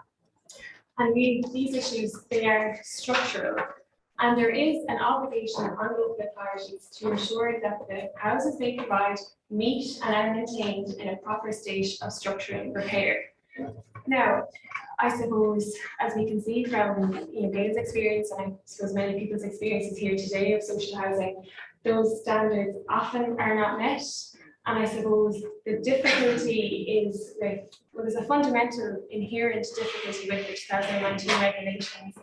And that is that, the council, Dublin City Council, they're responsible for actually enforcing these standards. So they're subject to the standards, but they're also, the ones who are supposed to be enforcing it. So you can kind of see that there's an inherent kind of conflict in the way in which those regulations are set up, I suppose. And really, ideally, you would have an independent body overseeing this. Like if you're a private tenant, you can go to the Residential Tenancies Board. That's where you would raise an issue, to do with the standard of your home, as well as you could raise it to the council. But if you're a social housing tenant, you don't have that right to raise that complaint to the RTB. So I do think that's something that, I suppose the system is somewhat flawed in that respect. And I suppose for completeness, I thought it would be just useful to note that there actually are other legal obligations on local authorities. And those obligations are contained in tort law, in contract law, and there are some, in certain circumstances, constitutional law rights that could be invoked. So if you take I won't run through them all because I'm conscious we're coming up to coffee time, but if we take, for example, tort. So the Irish courts have recognised that Dublin City Council, all councils I should say, have a duty of care to their tenants. And that duty of care requires that the housing they provide is fit for human habitation. So there's that fundamental, duty on local authorities to ensure that the properties they provide are fit for human habitation. And that's not a once-off duty. It's not a duty that just arises when you're given a house or given you enter into a tenancy agreement. It actually is an ongoing obligation on local authorities. There also are contractual duties. So when a social housing tenant enters into an agreement with the council, if you look at the tenancy agreement that's set out there could potentially be, contractual rights that could be invoked in these circumstances. And also, finally, constitutional law. So as I said, there isn't as yet a right to adequate housing in the Irish Constitution. However, in certain circumstances, you could argue that your constitutional rights have been invoked, or have been breached, I should say. And I'm thinking in particular of one instance, I think it was Dublin City Council, it was back a couple of years ago, more than a couple of years ago, but the name's just shot out of my head. But the social housing tenants were living in a flat and the lift wasn't maintained by the council, so they couldn't use the lift. And effectively, the Irish courts found that their right of access to their home had been breached. So, there are kind of, I suppose, some rights that you can invoke under our constitution at the moment. But I think if we were to insert a standalone right to adequate housing, I think that would really shift the conversation and potentially on an individual basis could be very powerful in terms of advocating for your rights. So I thought then it might be helpful just to put I don't even need to put, I suppose, context on it, because I think every single speaker here today has kind of touched upon the reality that people are living in social housing in Ireland at the moment. But from community law mediation's perspective, these are some of the issues that we've seen and we've seen regularly coming into our clinics. I mean, we frequently advocate on behalf of clients who are living in completely substandard accommodation across the country. And, you know, we actually also did an environmental justice clinic with the Robert Emmett Community Development Programme earlier this year. And these are some issues that were raised: people blocked drains, defective and dangerous windows, dampness, mould, poor insulation, no running water or contaminated water, and rat infestation. You know, and as I said earlier on, these are systemic issues. This is not an individual basis, you know, an individual story. There are individual stories, obviously, but it is a systemic issue with the social housing, you know, stock in Ireland. And even like a couple of weeks ago, it was not this week, but last week, in one of my clinics, I spoke to a client, and she has been living in Dublin City Council accommodation. I'm not pointing the finger at Dublin City Council, I should say, but just she was from Dublin. And she is living there with her son, and they either have no running water at all, or else the water they have is brown. If she showed me a photo, the water is brown. And what she's required to do every day is to go down to the shop and buy bottled water. And, you know, for drinking, but also for showering, also for washing their clothes. And she said, you know, she has been through so much with the council to try and actually get them to come out and look at the issue, but also it's having a huge impact on her, because she finds it incredibly difficult to hold down a steady job, because, you know, she's afraid to say to her employer for the 7th time, look, I had no running water and I couldn't shower last night, or I couldn't wash my clothes. And also exactly what Rory said earlier on, her son is afraid to go to school because he, you know, I suppose when he's trying to shower and keep himself clean as well, it's just huge barriers, I suppose, to other rights that you're trying to access. So you really see, I suppose, the reality that it's not just, I suppose, the reality that people are living in, that it's really impacting fundamental rights across the board. And I thought that I might try just conclude with some, I suppose, positive steps or positive actions that you can take. So how you can, I suppose, use the law to vindicate your right to a habitable home. So these are just some of the kind of frequent calls or frequent action points that I would be advising clients to take. So the first one is obviously you report the issue to your local authority, and you would, in so doing, you would, you know, review your tenancy agreement again, review your tenant handbook to see if there's anything there. But also, if you can actually submit evidence of the issue, like hard evidence of what you're experiencing, that's always incredibly helpful.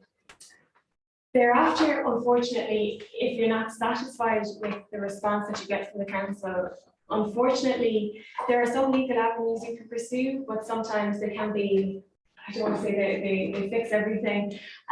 So there is, for example, as I spoke a little bit to earlier, you could instigate legal proceedings to prove the damages, but that's not really a viable option for many people. First of all, because it's extremely costly to do so, and there's a risk of costs if you were to bring all the type of proceedings, for example. It's quite risky to do so.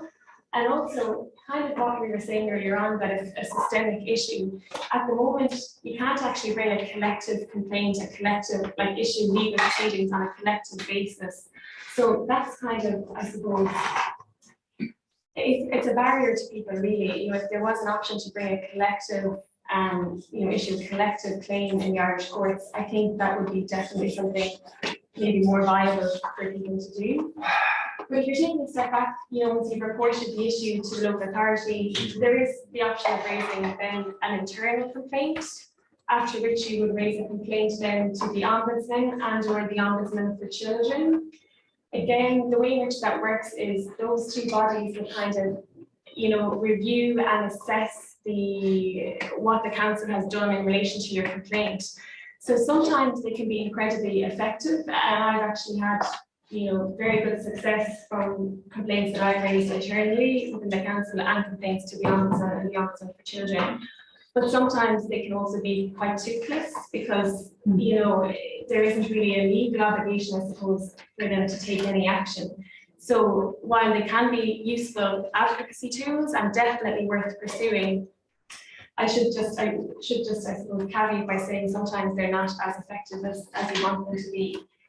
There's also the option then of raising a complaint to your environmental health officer, and then they're with the HSE, and then they themselves then might, investigate the matter further. And then what Gail mentioned earlier on as well is what I have up here, that collective complaint to the European Commission on social rights under the European Social Charter. So again, that was something I think that was raised back in 2014, 15, and 14, and I suppose still, Dublin City Council and Ireland generally is in breach of their obligations to local authority tenants. So again, while that can be an incredibly useful mechanism, unfortunately, again, we're still, maybe it's not as effective as we'd like it to be.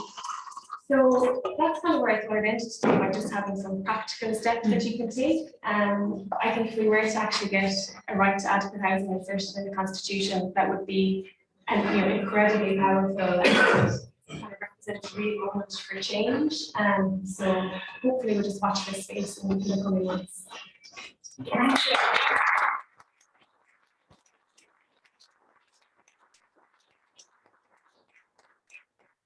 So much, Farah. Thank you for stuff being done from Galway as well. Thank you for that. So community law and mediation, so fantastic resource, and you've met the resource. There she is in the room. So this whole collaborative workshop today is to kind of putting names on faces that some of you may not have met before, and actually having some aha moments, like, that's the person I'll talk to, and so on. So I hope there's a lot of that going on. And to galvanize that and bring that whole session together, I'm going to invite Lidia back up, just to kind of recap and kind of look at some of the issues that have come up. Then we have a cup of coffee and some croissants. Now, I did eat one once we weren't looking. I did eat one at home that. So I put the euro in the box, Tony, as we said, in the corner. So, and then we'll look at healthier air and healthier conditions and so on. And when we come back after coffee. So I'm going to hand over to Lidia, but any questions you may have as well, if you want to bring them up now, would be super. Okay, thank you. Thank you, Lidia.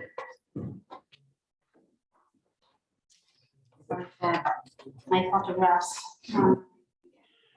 My summer trip to Ken Mayor last summer. And thank you, Mary. Thank you so much. I pointed out some of the words here, and they were very powerful. And it's not just, sociological concept, also, law issues and the possibility to vindicate rights. It's amazing. It comes from the Latin. We would say vindicare. It's almost the same. And also, Margaret asked me to formulate some questions throughout the workshop. So these were Rory's questions, so I can't complete the Rory questions. But I was thinking of, one of the first things, and it's really related to the work of bodies like CLM. How do we empower people to take ownership for their own care? It's more or less, something that also Rory was saying. Did anybody want to ask anything about that? Yeah, John Bissett is my name. I'm a community worker. How are you, Lidia? Good to see you. Up in the Canal community, you call right afterwards, you call Bluebell. I know some of the people from Vermont, to Joe, and I've worked with Rory and others for a long time. I'm surrounded by Dublin City Council and the Land Development Agency at this table, so I'm in big trouble.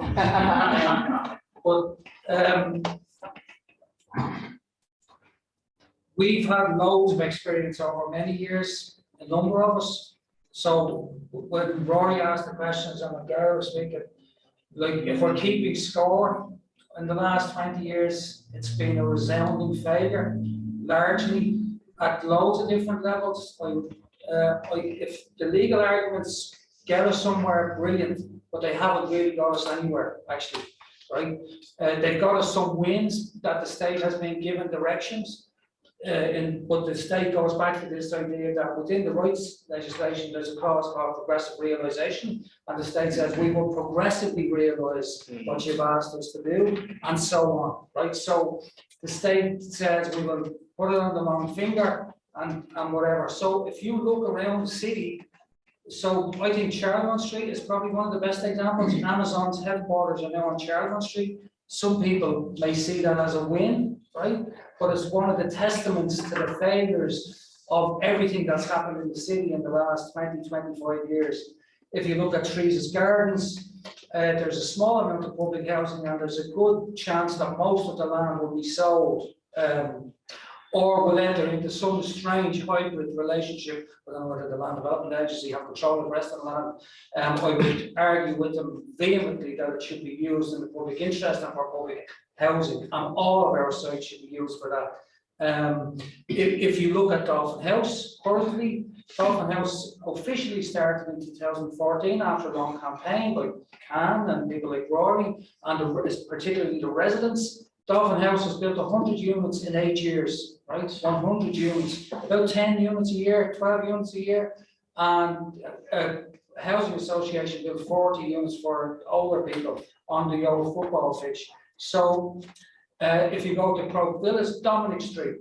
Dominic Street is another really good example of what happens in the city. So about 15 years ago, there was a long list of projects that were O'Devney Gardens. Is probably the signal moment at the moment where the state has given O'Devney Gardens to Berkshire Capital, right, who are now arguing back against the state about the conditions under which they want to dispose of the site, right, and they're effectively saying, no, you gave it to us, it belongs to us, right.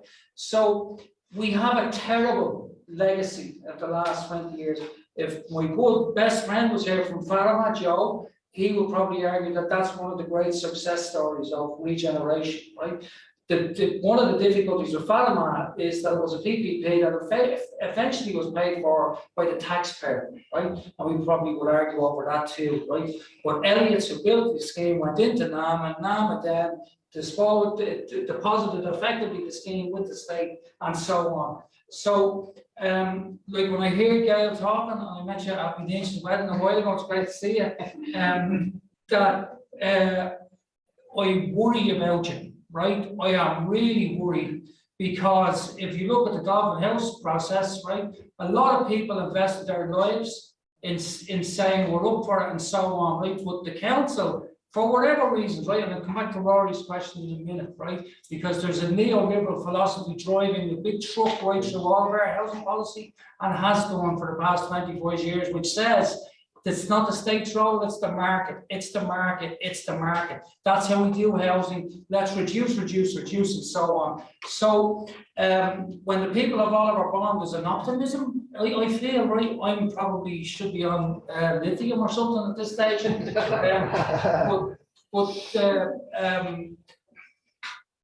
You must keep your independence, right, from the council. You must keep your independence.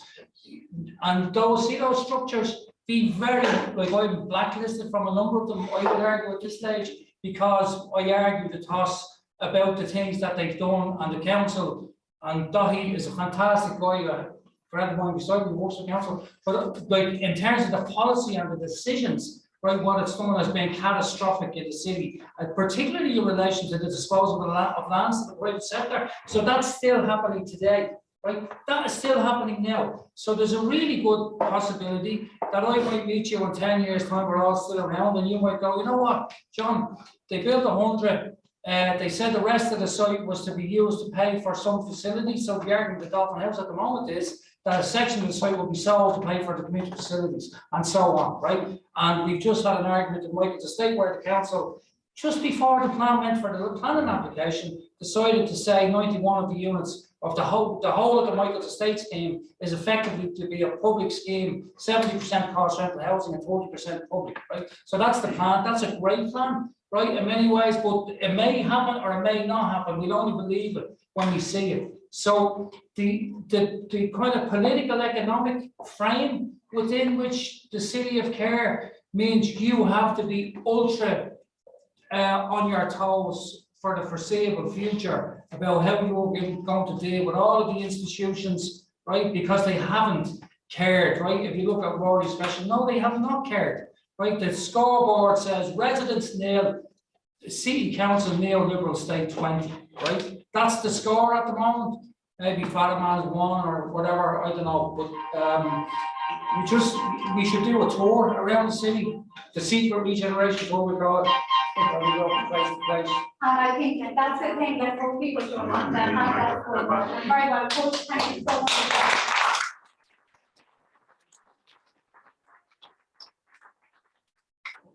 Real quick, I'm very kind of small bit involved with county government, someone in their WhatsApp group, so that's how I heard about today.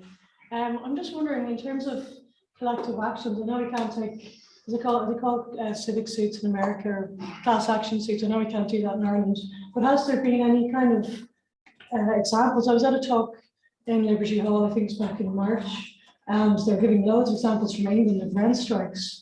And I'm just wondering, you know, where would it stand legally, or maybe other people want to chime in on this? Mary, if you want to take I suppose, say, like, you know, so towns would turn around and say, look, we're paying X amount for all of these rights, all of these facilities we're meant to have, basic rights that we're meant to have, and if you're not providing them to us, well, why are we paying rent for things we don't have? Why are we paying this money to you for facilities we don't have, basic rights that we don't have? So therefore, well, we're not paying you the rent, or we'll pay you the rent for the facilities they have provided. Oh, that's none. So therefore, we're paying no rent. And has there ever been a sense in Ireland, that maybe other people might know this, of, like we had it with the water protest, but of rent strikes, of just mass non-payment of rent? Okay, Or on that something like that. kind of thing, I'll take that point there, but then I'll give it to you, Mary. I've heard of that before, Claire, and my own personal view, not professional view, is, yeah, I mean, that makes sense. But legally speaking, I'm not sure what that's, you know, how that would pan out in Ireland. I definitely think, you know, after maybe more coffee to get the details of that, those examples maybe from England. Just to even consider how that might operate in Ireland. I'm not aware of it actually happening to date. And the way in which you bring, I suppose, just generally speaking, if you're doing like a class action suit in Ireland, we don't have that concept. What we do is we will kind of review individual cases collectively, and then we would bring what's called a test case. And that would be seen as the way that test case will kind of determine the outcome for all the other kind of cases. So that's the way it works in Ireland, but I don't know if anyone else come across that idea here of kind of mass strikes.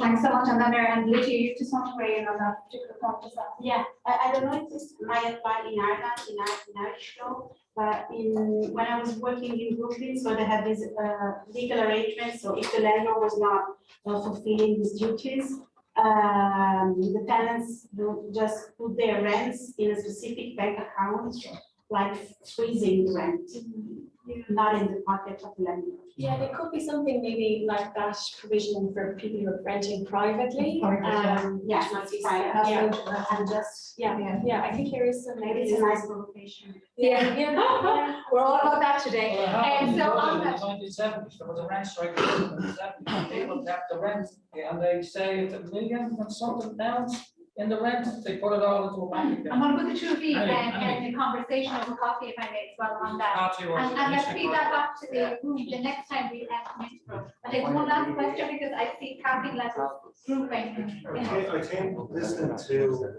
Sorry, guys, just one more. Listening to Gail and understanding what's going on in the city in different parts of the city where regeneration is taking place at the moment. The committee in Overbond are a very relatively young committee in terms of experience in dealing with Dublin City Council.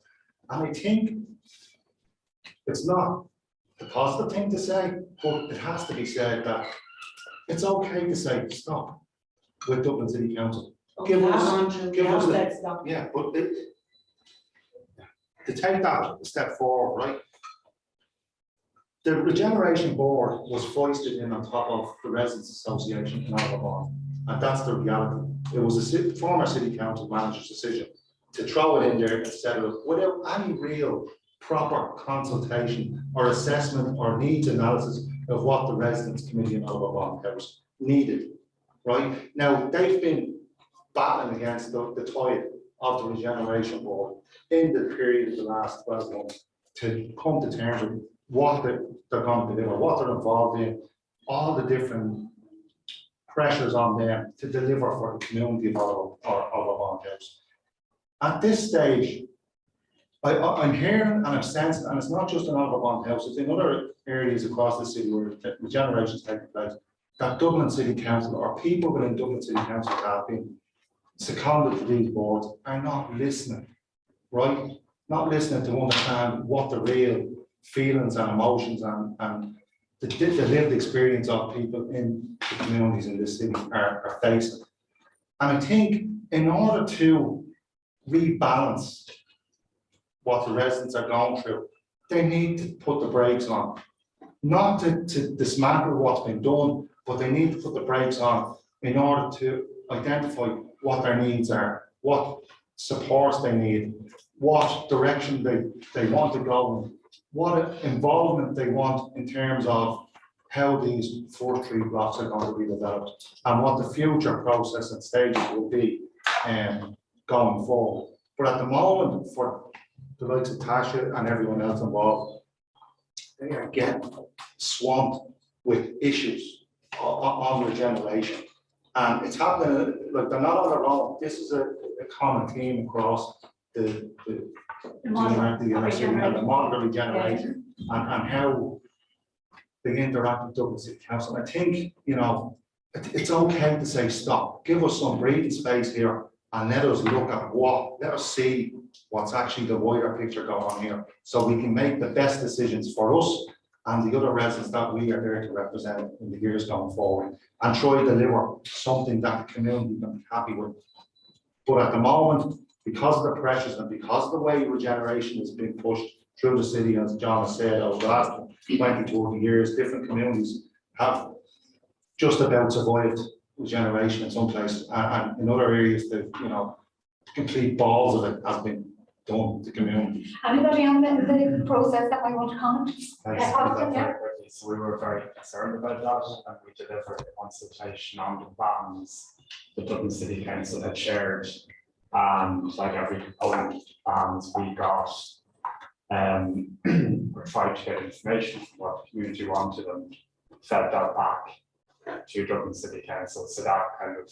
No, I understand that, the involvement with Robert Emmett and the residents, but the acknowledgement from Dublin City Council, did they acknowledge the plans and the effort that the residents made to highlight what we've seen on the board here today in terms of the effects of the damage that's been done with poorly maintained flats? Have they acknowledged it?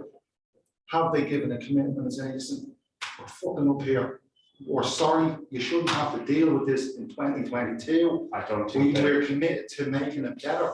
We're committed to doing it better. Point to them? They haven't done that. No. I don't think they do that.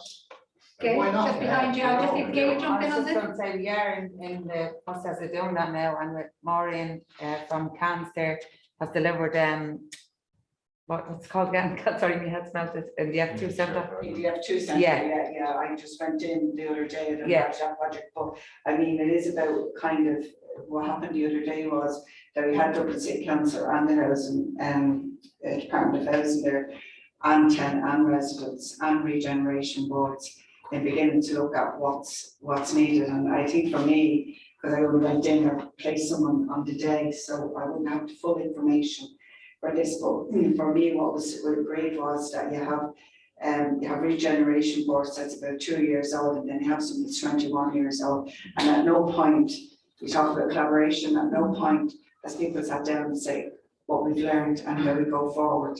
And that was kind of a realization that at the next meeting, we're going into action about what actually needs to be done with that particular group on the south inner city. So I suppose for me, listening to all this and sure Rory and John, that's like deja vu, like going back to, Three Scars of Definitely, we've been involved in all of that in Dublin House, where around human rights and where residents was changing their language of that, oh, poor victims, that actually we have a right here, and it's the system that's failing us, and they're very empowered. Even at that, and they still speak in the device of him, even at that, it's an uphill struggle. Okay. Because there has to be political will, and I think Rory's book, The Gap, really highlights that very clearly and plainly of what has happened and what is needed. as we go forward. The only thing is, who's listening? Thank you. And very nice to say, sorry, Sometimes there's no, there's no buy-in from the community, like the cooperation we're on, like the consultation when we were doing it, Gail worked a whole lot to try to get people from the flats over to view the consultation. Sometimes flat people in the inner city are just worn out, and when there is consultations, they don't attend. Why would they not change it? So Like, sometimes we've you have got to look into collective the community as complaints, well. and, you know, it's clearly said that Ireland is in breach of the human rights under Article 16 irrevocable. And it's been told time and time again that they're in breach of it, and just up until recently, and they still won't listen. You know, now I'm beginning to think that they are beginning to listen a bit now, in just in the process that we're involved in. And one of the things as well is that there is no tenant participation model in local authority housing across the country. We're the only European country that hasn't got that. Rory talks about Scandinavian countries now, their social housing model is. So it needs political will to say, stop this. We're getting deeper and deeper into a very, very dark hole. I mean, John has been around for years stating this, when we had tenants first and all of that, in really collaboration and fighting together. So I think there's a bit of a move, but I think their constitutional changes, I think that would be some way of going forward and saying, realising the demands. Because Gail's story, as you said, is one of many, and has been like that for the last many, many years. And it's like divide and conquer. They'll say, oh, if we give you that regeneration, we'll take it away from someone else. And the whole thing is about collaboration of all tenants, which is what we're trying to do at the minute. And everyone is a model of tenant participation to work with the councils. And we've been in Mayo, we've been all around the place, they're all the same, you know. Okay, and I'll leave you with the last word of that, and thank you so much, President.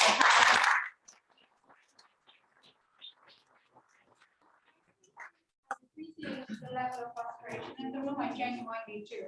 But it's up to us and what we do with that frustration, and whether it goes in or whether it goes out, and whether it goes out and collaboratively and productively. So that's the challenge to every participant in this room. And I'm going to let you have 15-20 minutes just having those kind of conversations. Really utilize the people in the room that you may not have had access to on another occasion, and keep the energy going. Remember, what's your favorite chocolate? Okay, so 15 minutes and I'll bring you back into the room. Thank you.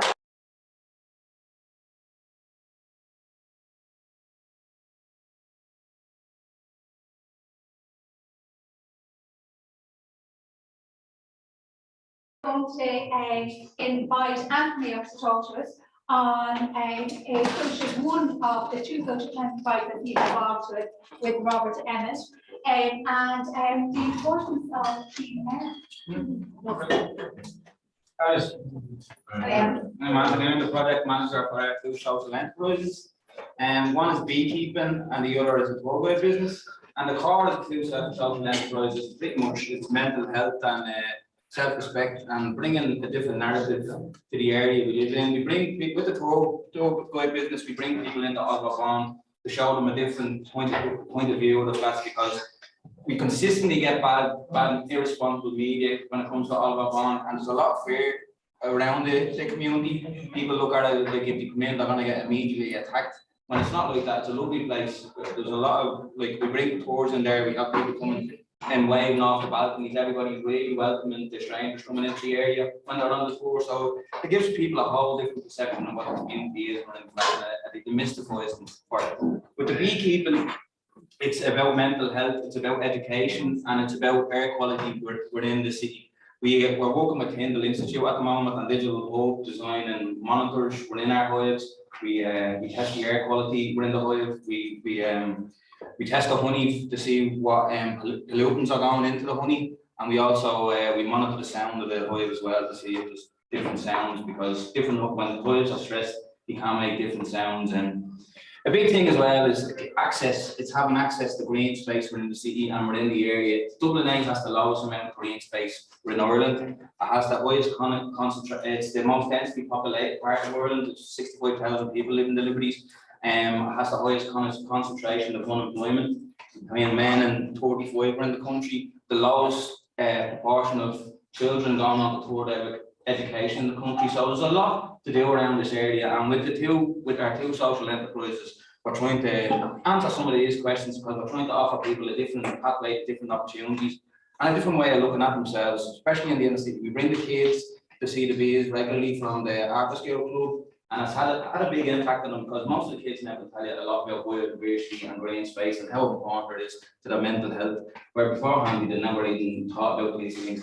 I know these things are true and they can have a massive impact on people because they did it for me. I was unemployed for a long time, and I was walking through the flats one day and there was a poster on one of the bins about Robert Emmet finding employment for me. So I went around and became a tour guide, and I absolutely found my life around, and Robert Emmet is a big part of that. So the goal for me in Robert Emmet is to repeat that process with a lot of other people, and I've been given a number of opportunities in Robert Emmet to do this. So within the flats, I think Robert Emmet is having an impact on people's how they view themselves and how they view living in the flats, because there's this shame when it comes to social housing in Ireland that you're supposed to feel, and it shouldn't be there.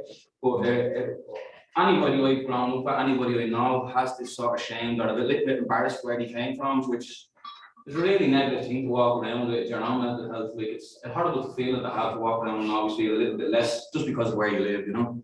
And so it's to change people's attitudes towards that, because within the city, just this myth of social housing and just a difference when there's not. We're all like people from me are always considered an inner city person, when it's not. It's everybody from all different backgrounds. We're all inner city people. We're all suffering from the same problems. We're all suffering from access to green space, access to community resources. No matter your background, if you're in the city, you're lacking something when it comes to facilities. So that's the big push we have in Robert Emmet, is to make it's for everybody to understand we're all on the level playing field.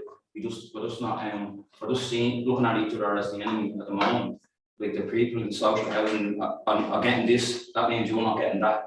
So it's to change that narrative, and we're building green spaces. And the other project we have, especially with the beekeeping, we have people constantly in Robert Emmet from all different backgrounds, and it's they demystifies each other, because we don't mix different social backgrounds within Ireland and in the city. So if to change that narrative is to bring people from different backgrounds together in a positive way, like greening or beekeeping, which is really great, because people don't expect to stand in the middle of Oliver Pond and do bees, or stand on a roof in the middle of Liberties and see bees. So there's a lot of positive stuff going on now within the city that it's going to have a great change if we just keep it up. That's all we have to do, and keep that positivity with it, because there's no point in looking to the negative constantly and looking at the problems when there's a lot of solutions out there. And that's what we aim for in Robert Emmet and with the two social enterprises. Have you any questions?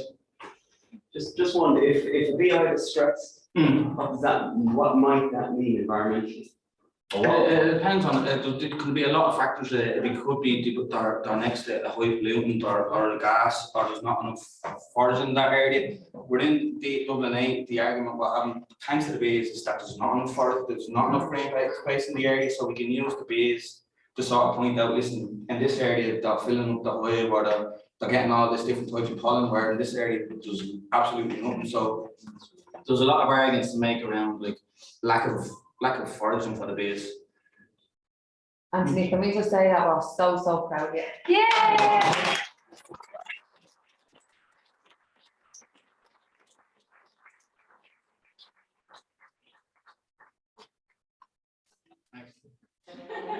Any more questions?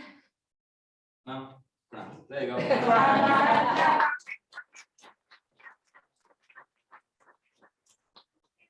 On your self-satisfaction rating. Yeah. I know it's soaring.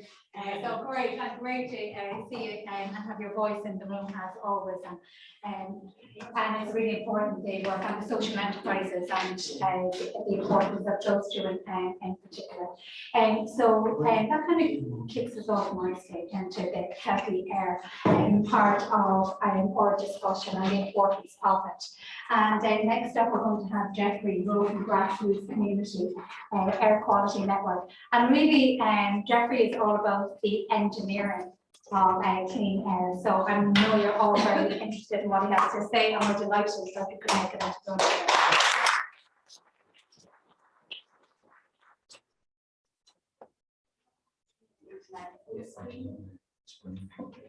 Yeah, 11 or 12. You don't have F's on a mark. Right click on it. You can talk amongst yourselves. Very good.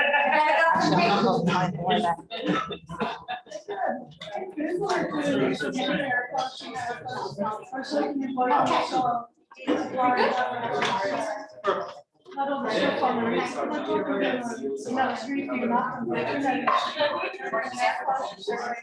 Okay, guys, if you can have your attention, and we're back. Guys, sorry, we have a speaker, we have a guest. We have a guest. Hello, everybody. What I want to talk to you about today is some of the initiatives I've been trying to get off the ground about trying to get a grassroots-led air quality network around Dublin and further afield. To give you a bit of my background, primarily worked as a software and hardware engineer, usually in the kind of public transportation systems. So recently I was involved in the new bike scheme just launched in Waterford. I designed the new port operations down in Senegal. I'm involved in parking, software product rail. That kind of gives you my day job, but that's nothing got to do with air quality or stuff like that. Unfortunately, that's to pay the bills and to give me free time to go off and do other stuff that I'm interested in. So here are some of the kind of different organizations and different hobbies and stuff that kind of led me along the path to get interested in this air quality network and doing community building. So what it is, really interesting IoT devices.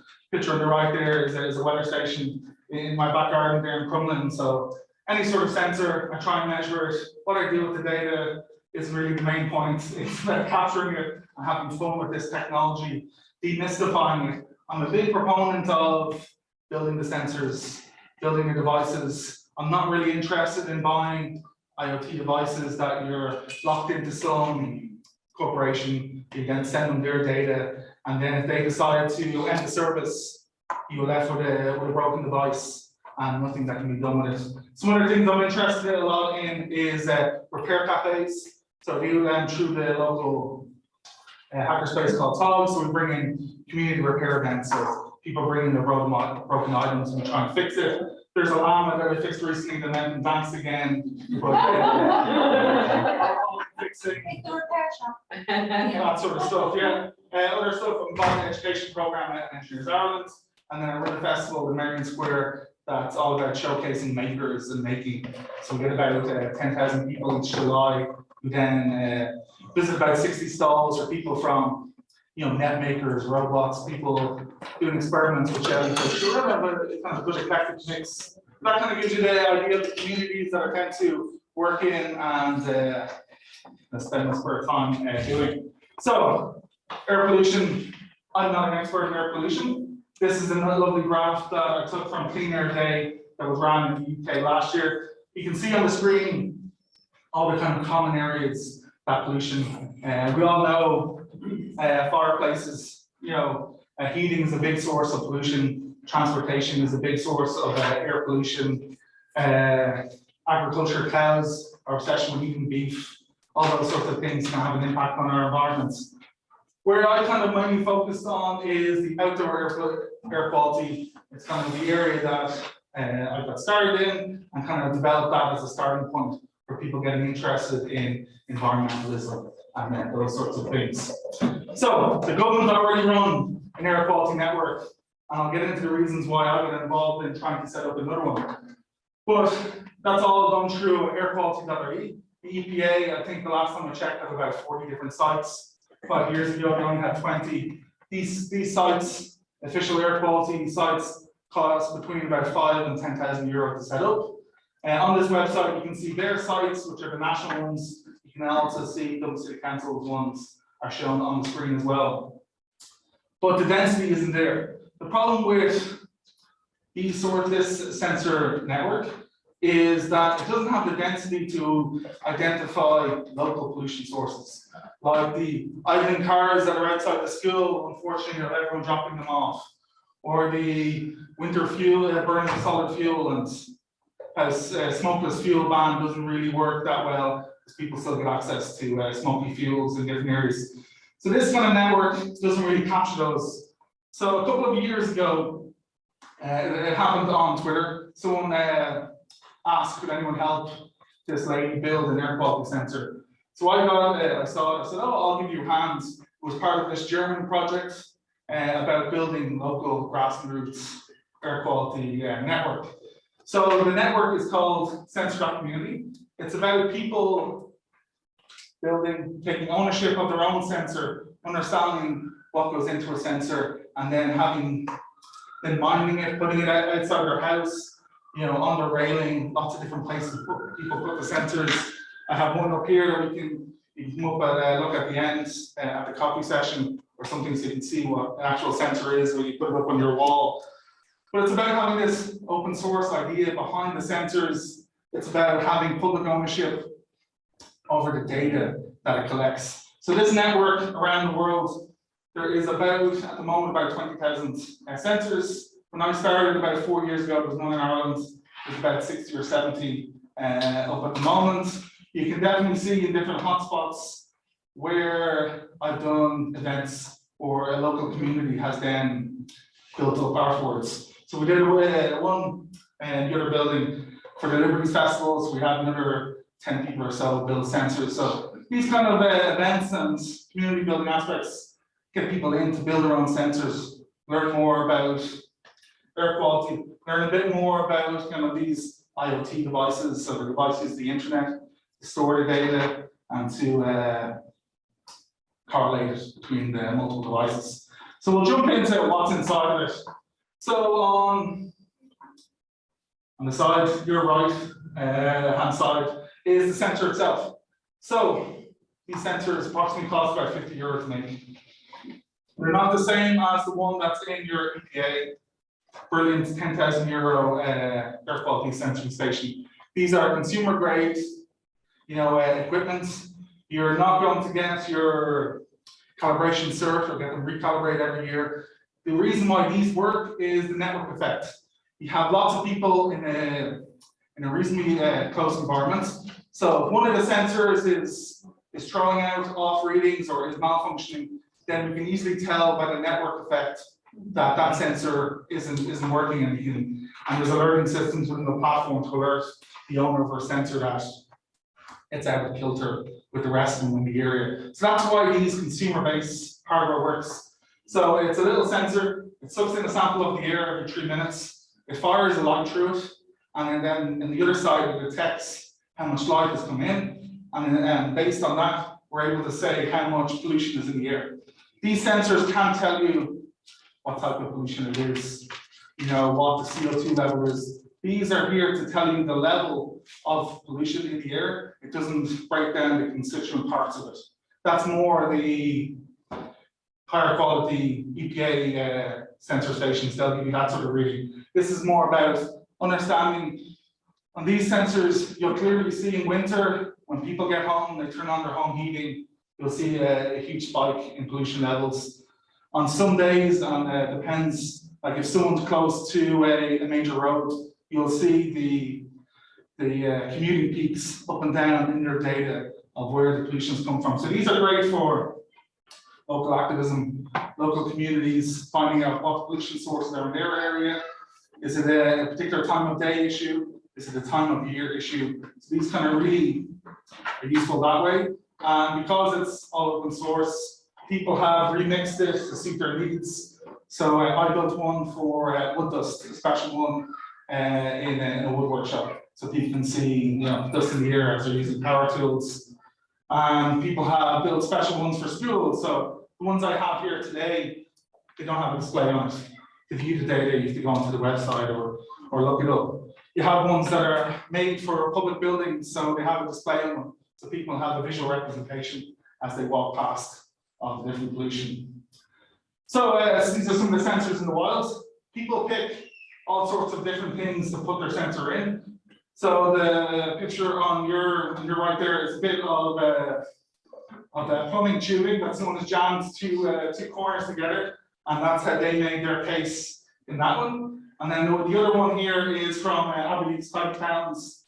I did an initiative down there last year, and they decided to go for the kind of more plastic boxes style instead of painted plumbing, leftover plumbing parts. But really, people do interpret the project in lots of different ways. There are guides to how to build a sensor. You don't need lots of technical skills to build it. There's no coding up software or doing anything complicated after. There's great instructions in lots of different languages to help you build your sensor, get it on your wall, get it on your balcony or somewhere so you can start getting local data. So why this is different, so there's lots of commercial products out there. During the pandemic, you might have even heard of some of the brand names, I'm not going to name them. But yeah, there's lots of commercial units out there. You can go out and buy a 200, 300 euro sensor. Your job is done, it goes in the wall, and then you have your data. What's different about this, I guess, it goes back to their name. They want sensor.community is the website. They're really community focused. They want people to have a sense of empowerment of building the sensor themselves. They don't want to offer a service where you should buy it in the shop. Or when they encourage people to build them through workshops, so this one happens at the Liberties Festival recently. People come together, and when we do these workshops, we purposely don't provide enough tools. So there's, I think there's 12 people there. You only provide enough tools for 6 people. It's encouraging them to share, talk about it, hand tools amongst each other, and you have that collaborative effort where they're solving the problems themselves. Like I'm really there as a guidekeeper or a facilitator. I'm not really there to teach from the front of the classroom in these workshops. You give the people the instructions, and you're there if they run into any kind of big problems. They're mainly there to work collaboratively amongst themselves, talk about why they're there, why they decided to give up their Sunday afternoon to go and build these sensors, why air quality means so much to them. And that's why this sensor.community is very different than the commercial providers. We want to kind of build a community up where people will take ownership, take responsibility. They're looking after a sensor, where they place it. You know, the sensors are designed to last 5 years. It's the lifespan of the little laser inside of it.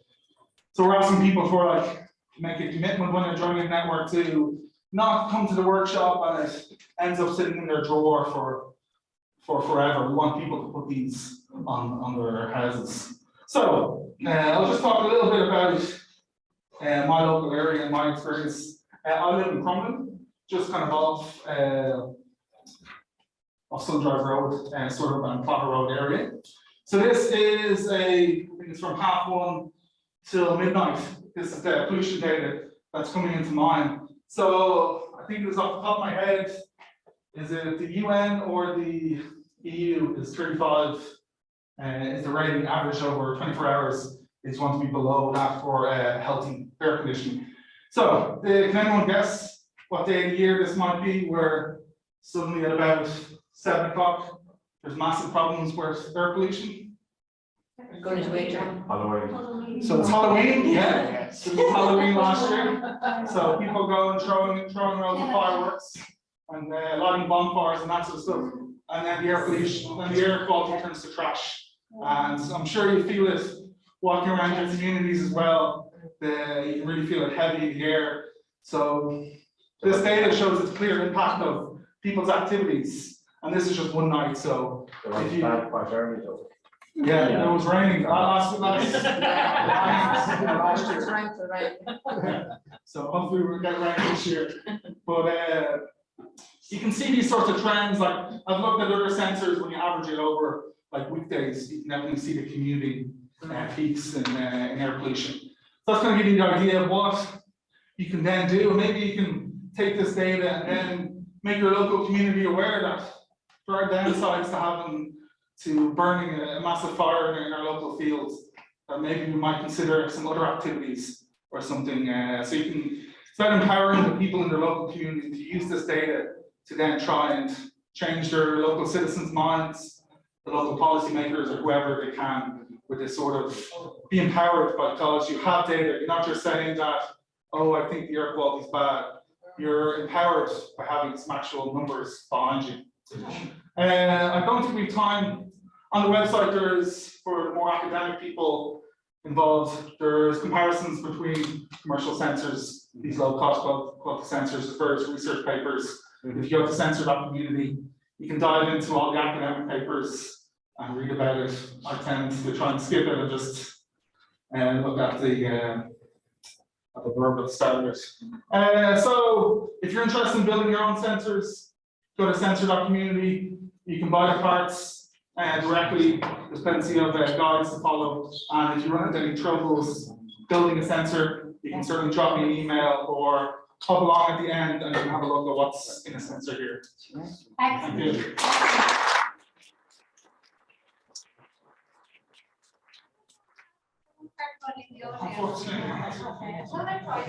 Just as well, apologies, Leona couldn't make it here today, but any of the points she was hoping to make, hopefully Lidia will be able to have that PowerPoint and send that on as well.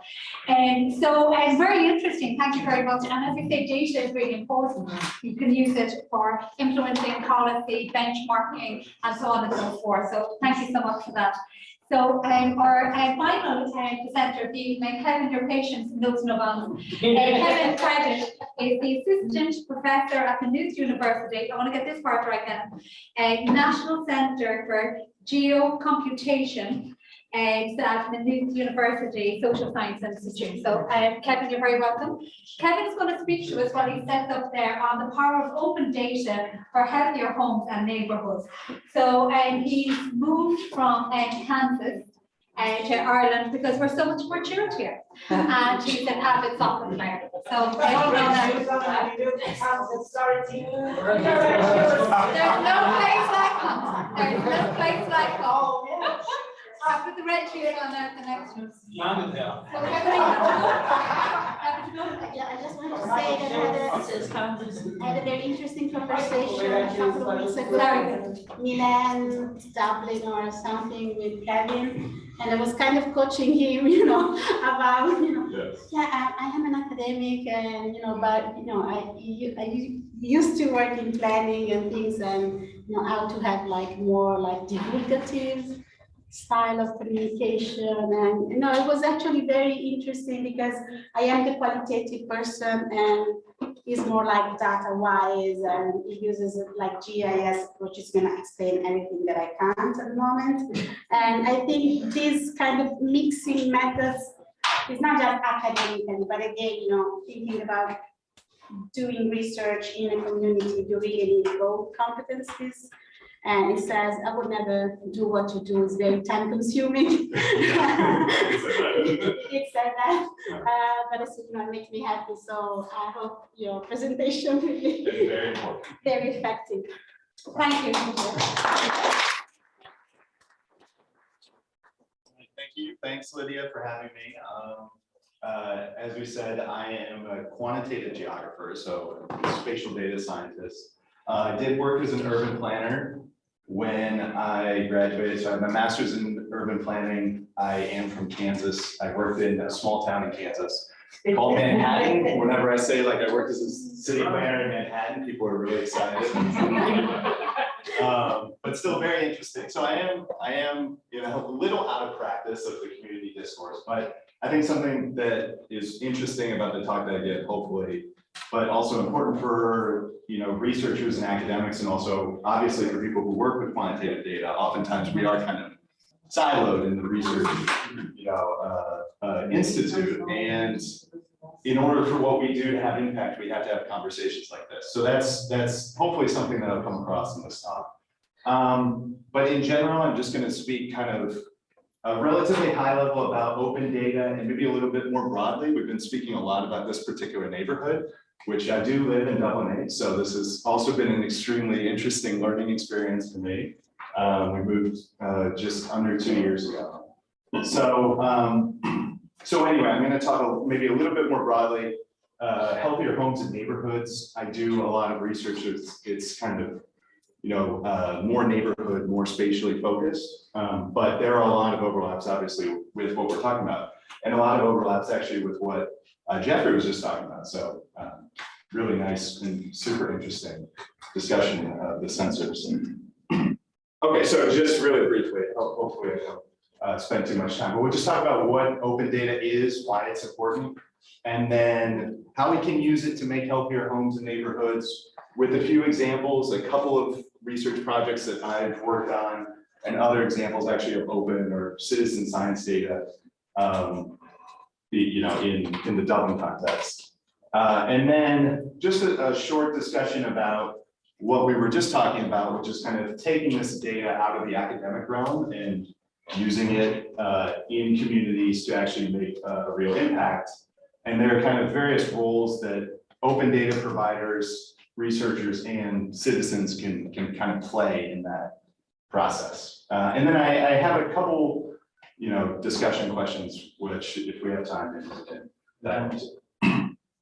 Okay, so the most basic question, what is open data?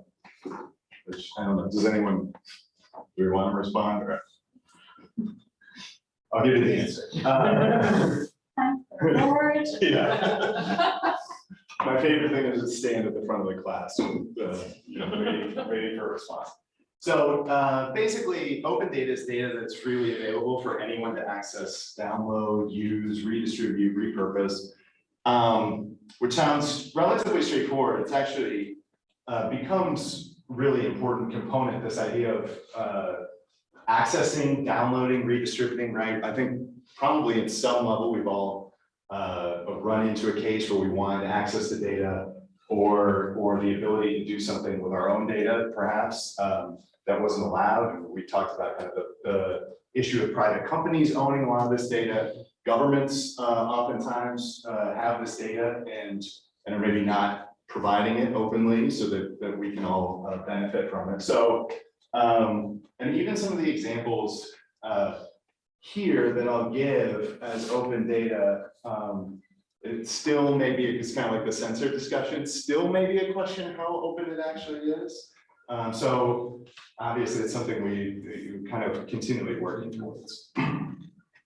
Okay, so at least for a lot of the data that I work with kind of at this neighborhood scale is generally provided by governments on open data portals. These can be, local governments like the Dublin Smart Dublin data portal. There's the data.gov.ie. Obviously, there's the census data, Eurostat, other organizations. As you can see just from this list, part of the issue here is that oftentimes we have a lot of data in a lot of different places. And it's not exactly clear where we need to go. You have to basically be an expert. And this is actually something I've been doing over the last year and a half, trying to figure out what the data ecosystem is here so that I can do research. But this is one issue that is something that needs to be addressed so that we can actually make use of what's here. And another thing, just kind of talk about at the end, is oftentimes these open data portals are great if you're a specialist because you kind of know the data formats and you can figure out how to download and use it. But for the average citizen, it's not necessarily that useful. Like if you go to the data portal, it's just a bunch of spreadsheet files that you can download, but the interactivity is not necessarily there. So we've are interested in doing things like spatial data dashboards, and as a geographer, most of what I'm interested in is spatially relevant. So we're talking about maps. But the goal in many cases is to try and bring this open data, if it does exist, kind of out of the realm of the repository and into, actually being able to see it and use it. Just in general, open data is important for a number of reasons, right?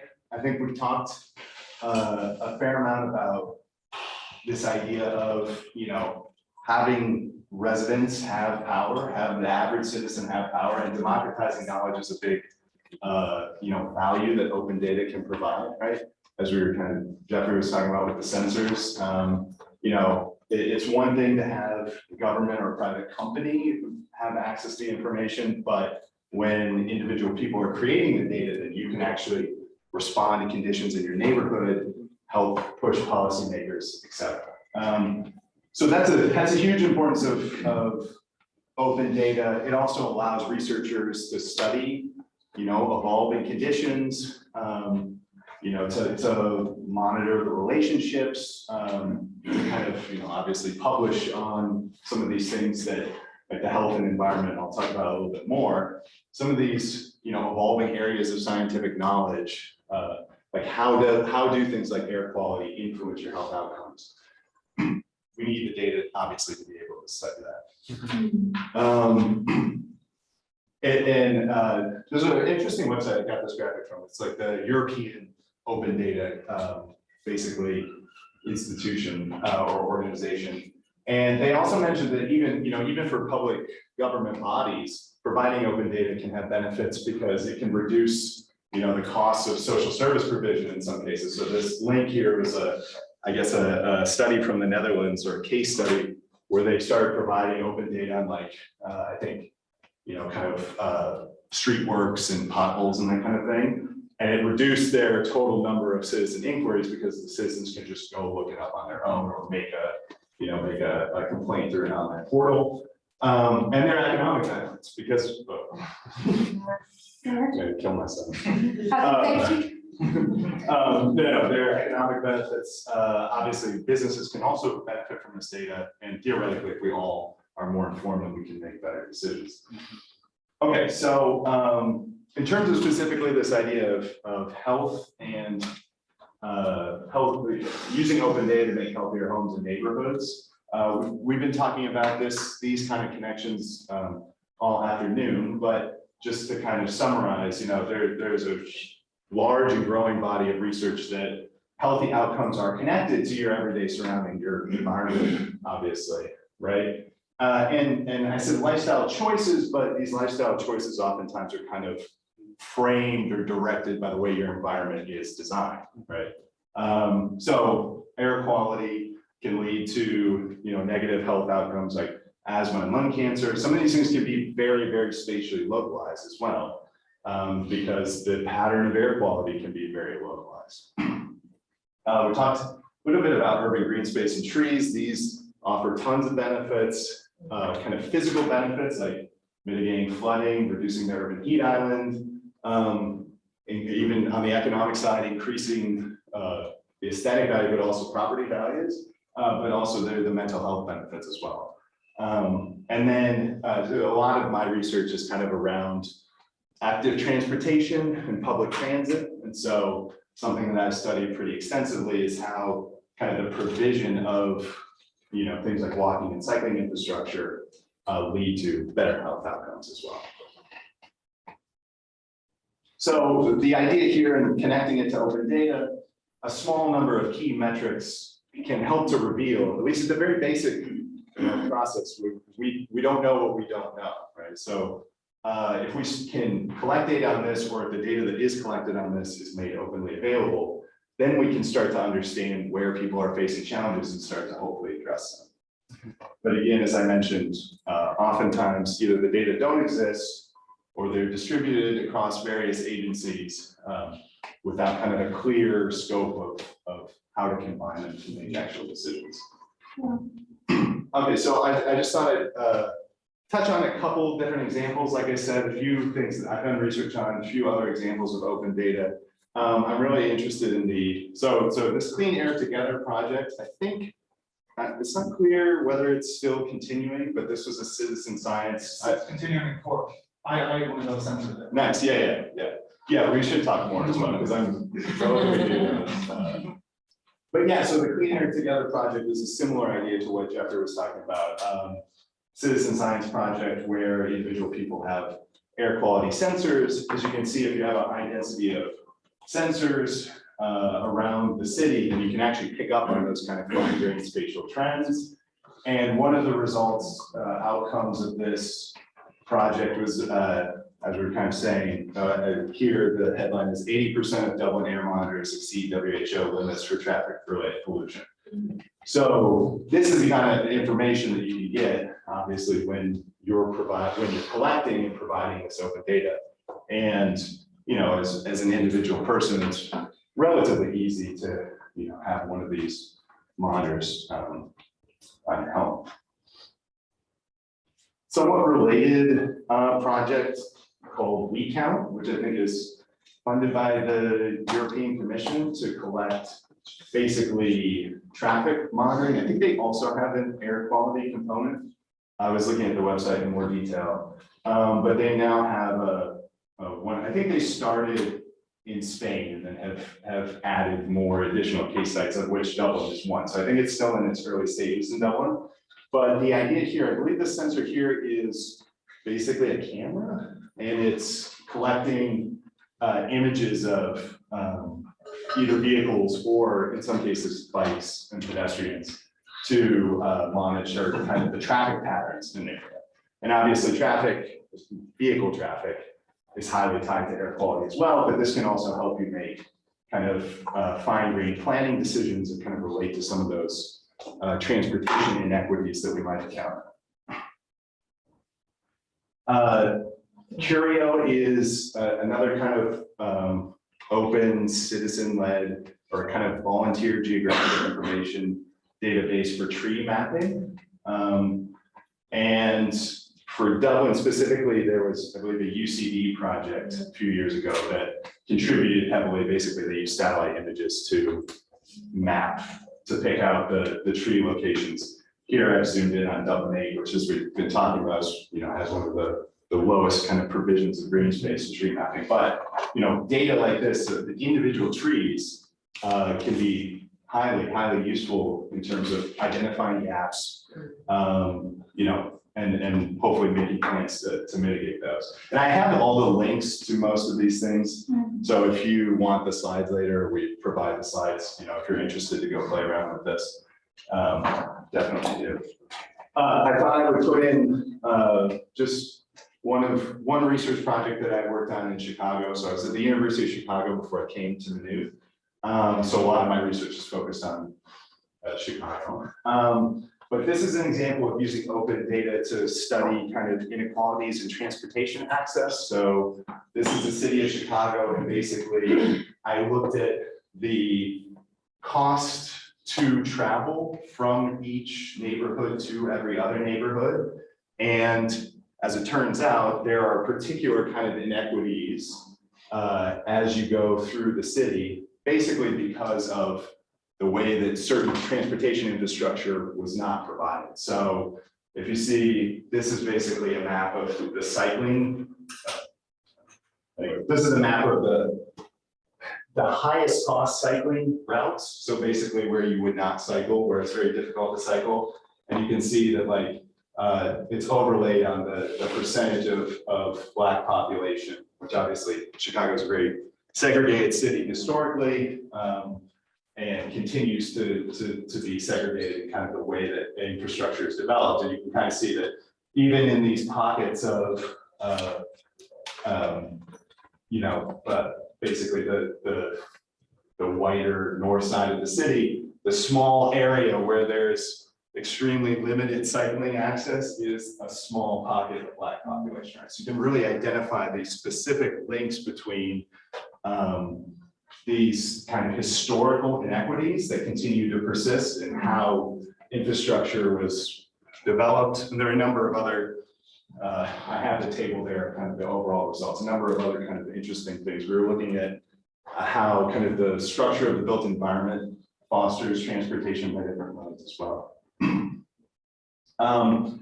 I've kind of expanded this. This is Belfast. So speaking of open data, there's a recent kind of project which was developed so that we could basically create data on walkable built environments for basically any city in the world. But the test case, one of the test cases was Belfast. So I used it, so underlined here on the map are kind of the most walkable kind of built environments, like the dense kind of connected city blocks where you would walk. And interestingly, the best access for walking is not in those areas, but it is kind of directly related to the development of a greenway, so that these infrastructure decisions really influence kind of the pattern of accessibility as we would expect. But with the data, we can actually map it, understand it, look at gaps, and identify where we need to do better. And then just one more example here, kind of in the realm of building technology and building energy. This is an example of a urban building energy model. So basically, This is kind of a new approach to simulate building energy at kind of a neighborhood or a city scale, which allows you to do planning and also to understand, you know, where particular areas of the city have poor kind of building insulation and building energy, which obviously affects energy poverty and a number of health outcomes. But in order to build a model like this, obviously we have to have the data on the building configurations and even occupancy and use characteristics. So another kind of use of open data for understanding our kind of built environment. And then the last thing I wanted to talk about is a project that some of my former colleagues at the University of Chicago have worked on. This is called the Chicago Health and Environment Dashboard. And I don't know, I won't demo it, but basically this is a spatial dashboard that shows a variety of different environmental variables that were collected. So things like air quality, surface temperature, actually, green space, tree canopy coverage. This is particulate matter, so air quality again. So the idea of this dashboard is to kind of do what I said at the beginning, which is take some of these data resources that are just in a repository and put it in an openly accessible dashboard. Now, researchers can use this, you know, we can download and use it to study the exact relationships between these things, but obviously citizens, anyone with internet access can also use this to go through the variables and look at the associations. And there's also, so not only do we have here like the physical environment variables, but we also have health outcomes like asthma and cancer rates kind of by neighborhood. And so one of the things that I've been kind of speaking with in the early stages with Smart D8 and Robert Emmett is to start developing perhaps something similar as a test case in the Dublin 8 area. Now, obviously, getting the data on these things, in some cases is creating it, in some cases is finding the right access, but having this kind of an open tool to visualize, you know, what's going on in relation to environment and health, so that we can make decisions. So, and also so that, you know, residents can be informed is I think, really important. This is a very early potential demo. Okay, so just to wrap up, basically, as I mentioned kind of before, so the question of kind of taking data and academic research and connecting it to making decisions on the ground. So I kind of have broken out for data providers, what do we need to do to actually inform policy and make an impact? So the first thing I would say is obviously make the data open and accessible. And you know, this can be difficult depending on the context. If it's health data, obviously there are privacy restrictions. But you know, obviously there's a huge benefit, as we talked about, for the entire kind of society for having lots of data available. So it is very important, and the effort should be made to kind of do that. Obviously, we do have open data. It needs to be good for us to be able to make decisions from it, right? So quality can be an issue, cross-checking, actually having kind of, you know, people who work with data, creating it is important at some level. There might be different statistical considerations if we're doing a survey, right? It needs to actually be representative for the population or the geographic area that we're doing. And obviously, as a geographer, we always need the spatial coordinates associated so that we can actually look at the spatial patterns. For researchers, I think the goal is really the primary thing is obviously going to the community and actually collaborating with both the providers and the citizens, making real connections, providing expertise on data collection, best practices, maybe for the providers if those are our questions, and most importantly, you know, actually doing research that responds to community needs or is based off of community needs, right? And that, as we were saying, can be kind of an issue. And then for residents, you can get involved, obviously, in some of these citizen science projects to kind of monitor things that are going on in your neighborhood. Right. And then I had a couple questions to think about or as we kind of go. Again, I kind of wanted to just spur some of your thoughts and ideas about data. I'd be interested to know what your experiences are, what you would want to do, and obviously what we as academics would potentially miss. So, thanks.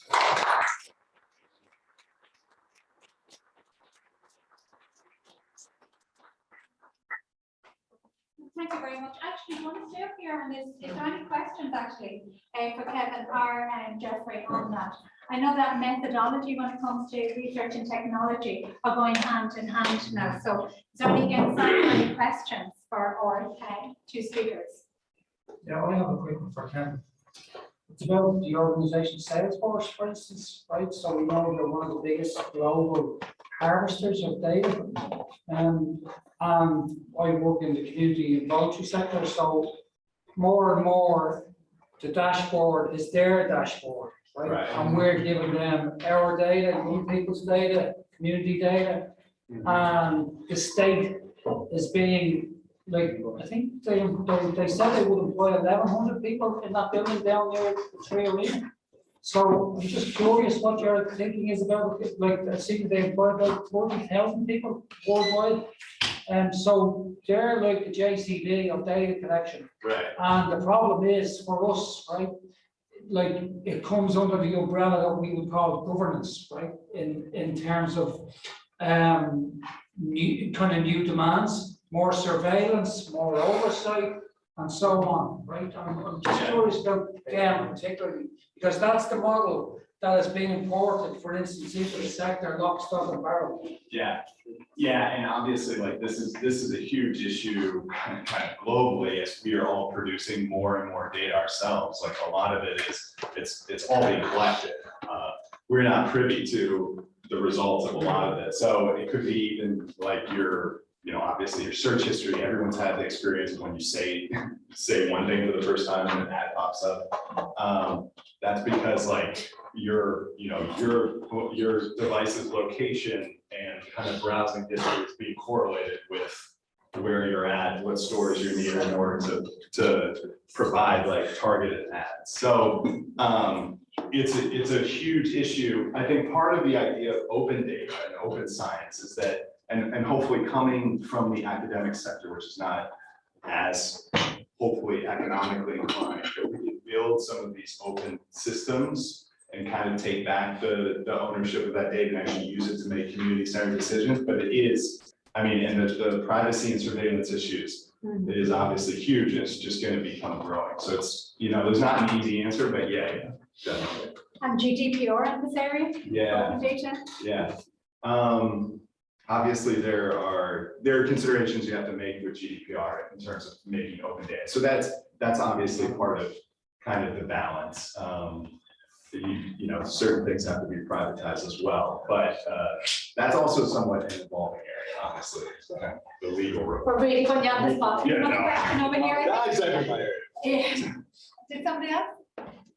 Just to go back to why we're here, we're talking about overbound and the flats and the regeneration of the flats. My question is, are those sensors and an open network or some sort of collection of the data of the air quality in the flats being used?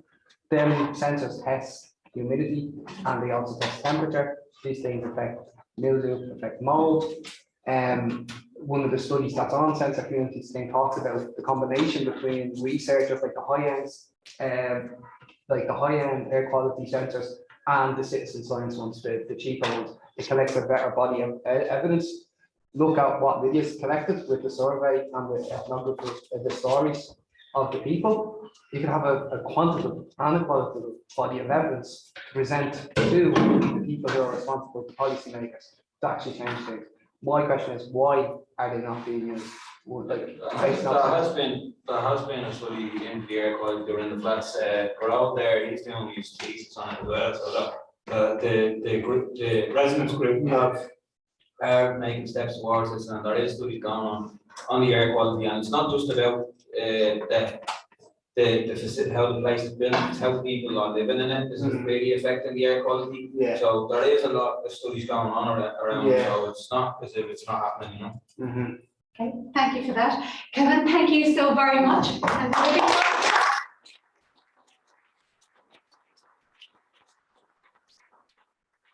welcome to your second home.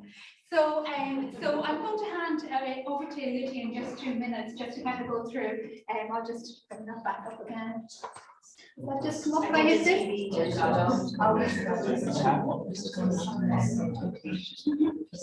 turn that back up again. So just really kind of looking at where from here and just some kind of props of that. Sorry guys, I'll just bring you back in again just for 2 seconds. So I don't know. Like a TV. Yeah. I mean, I'm they're checking. We find something. So guys, we've had a huge amount of information coming. And so how are we all doing in relation to questions? We say just specifically for the last 3 speakers, I should say, Anthony as well. Any other questions there before we move on? Claire, questions today. That's okay. Yeah, I have a few, but maybe I should just tailor them down to the Dublin area. But one of the things with the coal ban, there was government did try to extend smoking fuel ban nationwide, and I've a sneaking suspicion that CETA, the trade agreement CETA might have had something to do with that ban kind of quite just shelved, or nobody's talking about it anymore. But yeah, I suppose in terms of kind of the whole issue of social equity and air quality, like air quality inside the flats, but also air quality in the surrounding local environment. I was cycling my bike, as I tend to do pretty much every day, and I passed by a car and I took in street view photos, but it turned out the driver was doing an air quality survey for Dublin City Council. It's being done by a private company, shocker. So who knows? I asked the guy how that data would become available to us, as in the systems of Dublin, and he just said, no, it's got to Dublin City Council. He did contact me here in Dublin City Council, or to Parliament, and yeah, personally, none of that, so who knows if any of that data will ever reach us. But I suppose it brings up the issue of, smoky fuels being burned. There might be a lot of denials about what our local air quality is like. I asked him to sum up his findings, and this is where toxic and drove off. Okay, well, there's a lot of elements and levels to this whole conversation, and one which we're really encouraging for us, all the different stakeholders to engage in. So when we're looking at our mechanisms to engage, so where from here, I suppose one of the core bodies that we can actually turn to, and kind of following on from today's conversation, is CAN on shared learning. That you and so that is just not the opera phones, that this is being replicated around the country, and that there's kind of some shared learning. And I think Claire, your point earlier to Mary about that kind of whole collectivism, kind of bringing a case study into the public arena on that. I know that Lidia is going to be producing a very practical, accessible, open access publication. So you will be kept informed on that. Looking to see what good practice looks like and how that can be modelled and used. Any recommendations made here? As we alluded to early on in today's conversation, I know it feels like a very long time ago. So just to bring your attention to it again, Lydia's email address is here. Any recommendations, anything following on from some of the conversations we have today, because it's where from here. Okay, well, what can we do from here forward? Okay, and I know people said, oh, we've been here before, we've heard it all before. Well, we can take that approach, or we can actually build on this collective. Again, huge representation of organisations in this room today, and it's what we can do collectively. So looking at different case studies and actually where can we actually communicate those to best effect. Collective, it's very hard from someone in Cork to say this, think tank. Something about Cork and THs and that. And again, as I say, CAN is a very obvious forum to move from here on to the next conversation, and the importance of staying connected. So I'm going to pass you back over to Lidia, very happily pass back over to Lidia for final comments. But genuinely fantastic energy and engagement in the room. So I think give yourselves a huge round of applause.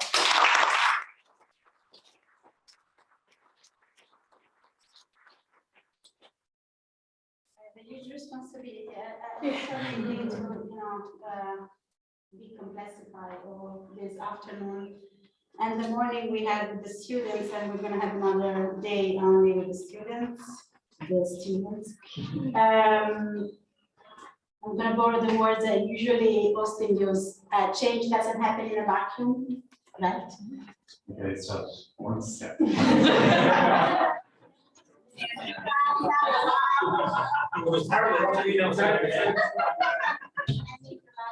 That's one point. It's basically what we were actually saying at the very end. Shane said something about mixing methods. Okay, as academics, as researchers, we are always, because we are trained methodology classes and we are lecturing methodology, and then we do research. This kind of head, we would say as Italian. But it's not just about methods, it's about the impact you want to have. And it's also part of the process. So I'll try to explain what I have in my mind. We can go back to Rory things. It's also in my mind. It's not just about, we can use qualitative data, quantitative data, as to say the lived experience of people, first session, and the quantitative data on air quality, homes, and so on, quantitative approach. It's more like the overall impact you want to have. So maybe you need like quantitative proof, facts, as other people might say, to inform policymakers, to inform like low actions or processes. But you also need, to empower people to try to feel them owner of their own care. So like more or less, the thing that Anthony was saying before. So you do this at different levels, different approaches. I wouldn't say method, because a method is something like that, doesn't mean anything. It's the way you approach a problem, a social process, a social issue, and how you mobilize your knowledge to have an impact. So I would say that we need qualitative accounts to be in touch with people, to do these participatory, collaborative things. So Rory came to the room before I can speak, since he's not here now. And he sat, Rory is all over the places. He sat and said to me, "Oh, this room is full. It's you?" Like that, saying that to me. Yes, it's me, because it's all the people that I've met and I've been working with. So I'm not pleasing myself. What I want to say is that this is like the qualitative approach, so the community-based approach, which I would say should really marriage, a good marriage with the quantitative one.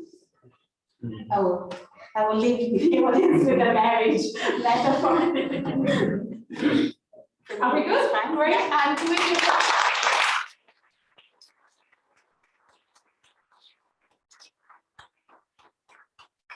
afternoon and so on. So what I'm going to invite you to do is make some suggestions yourselves. You can write them down on a sheet of paper, which we'll take off you. You can put it up here on the board, or feed them directly to Lidia or to Austin, for that matter, if that's okay. But again, well done, ye all our speakers. Thank you so very much for our speakers. Thank you for the immense art that we have in the room. I think that really kind of helped energize the space as well. So well done on that. We'll be selling them off, are we, for no. Especially going to Tony, it's a bit more, Tony, it's a bit more. But genuinely incredibly frank, open conversation and dialogue. So well done, you. Thanks for staying engaged. I know sometimes there's a bit of resistance or there's a lot of frustration and stuff, and it's how we harness that and how we kind of energize forward trajectories. So listen, they're not hollow words, because there's so many people in this room who are really committed to making the change and making life better, and people who care. who are concerned about health and who are concerned about high standard social housing and care about the city that we're in. So well done to all of you for all your contributions and for your patience and ability to actually show up. So well done.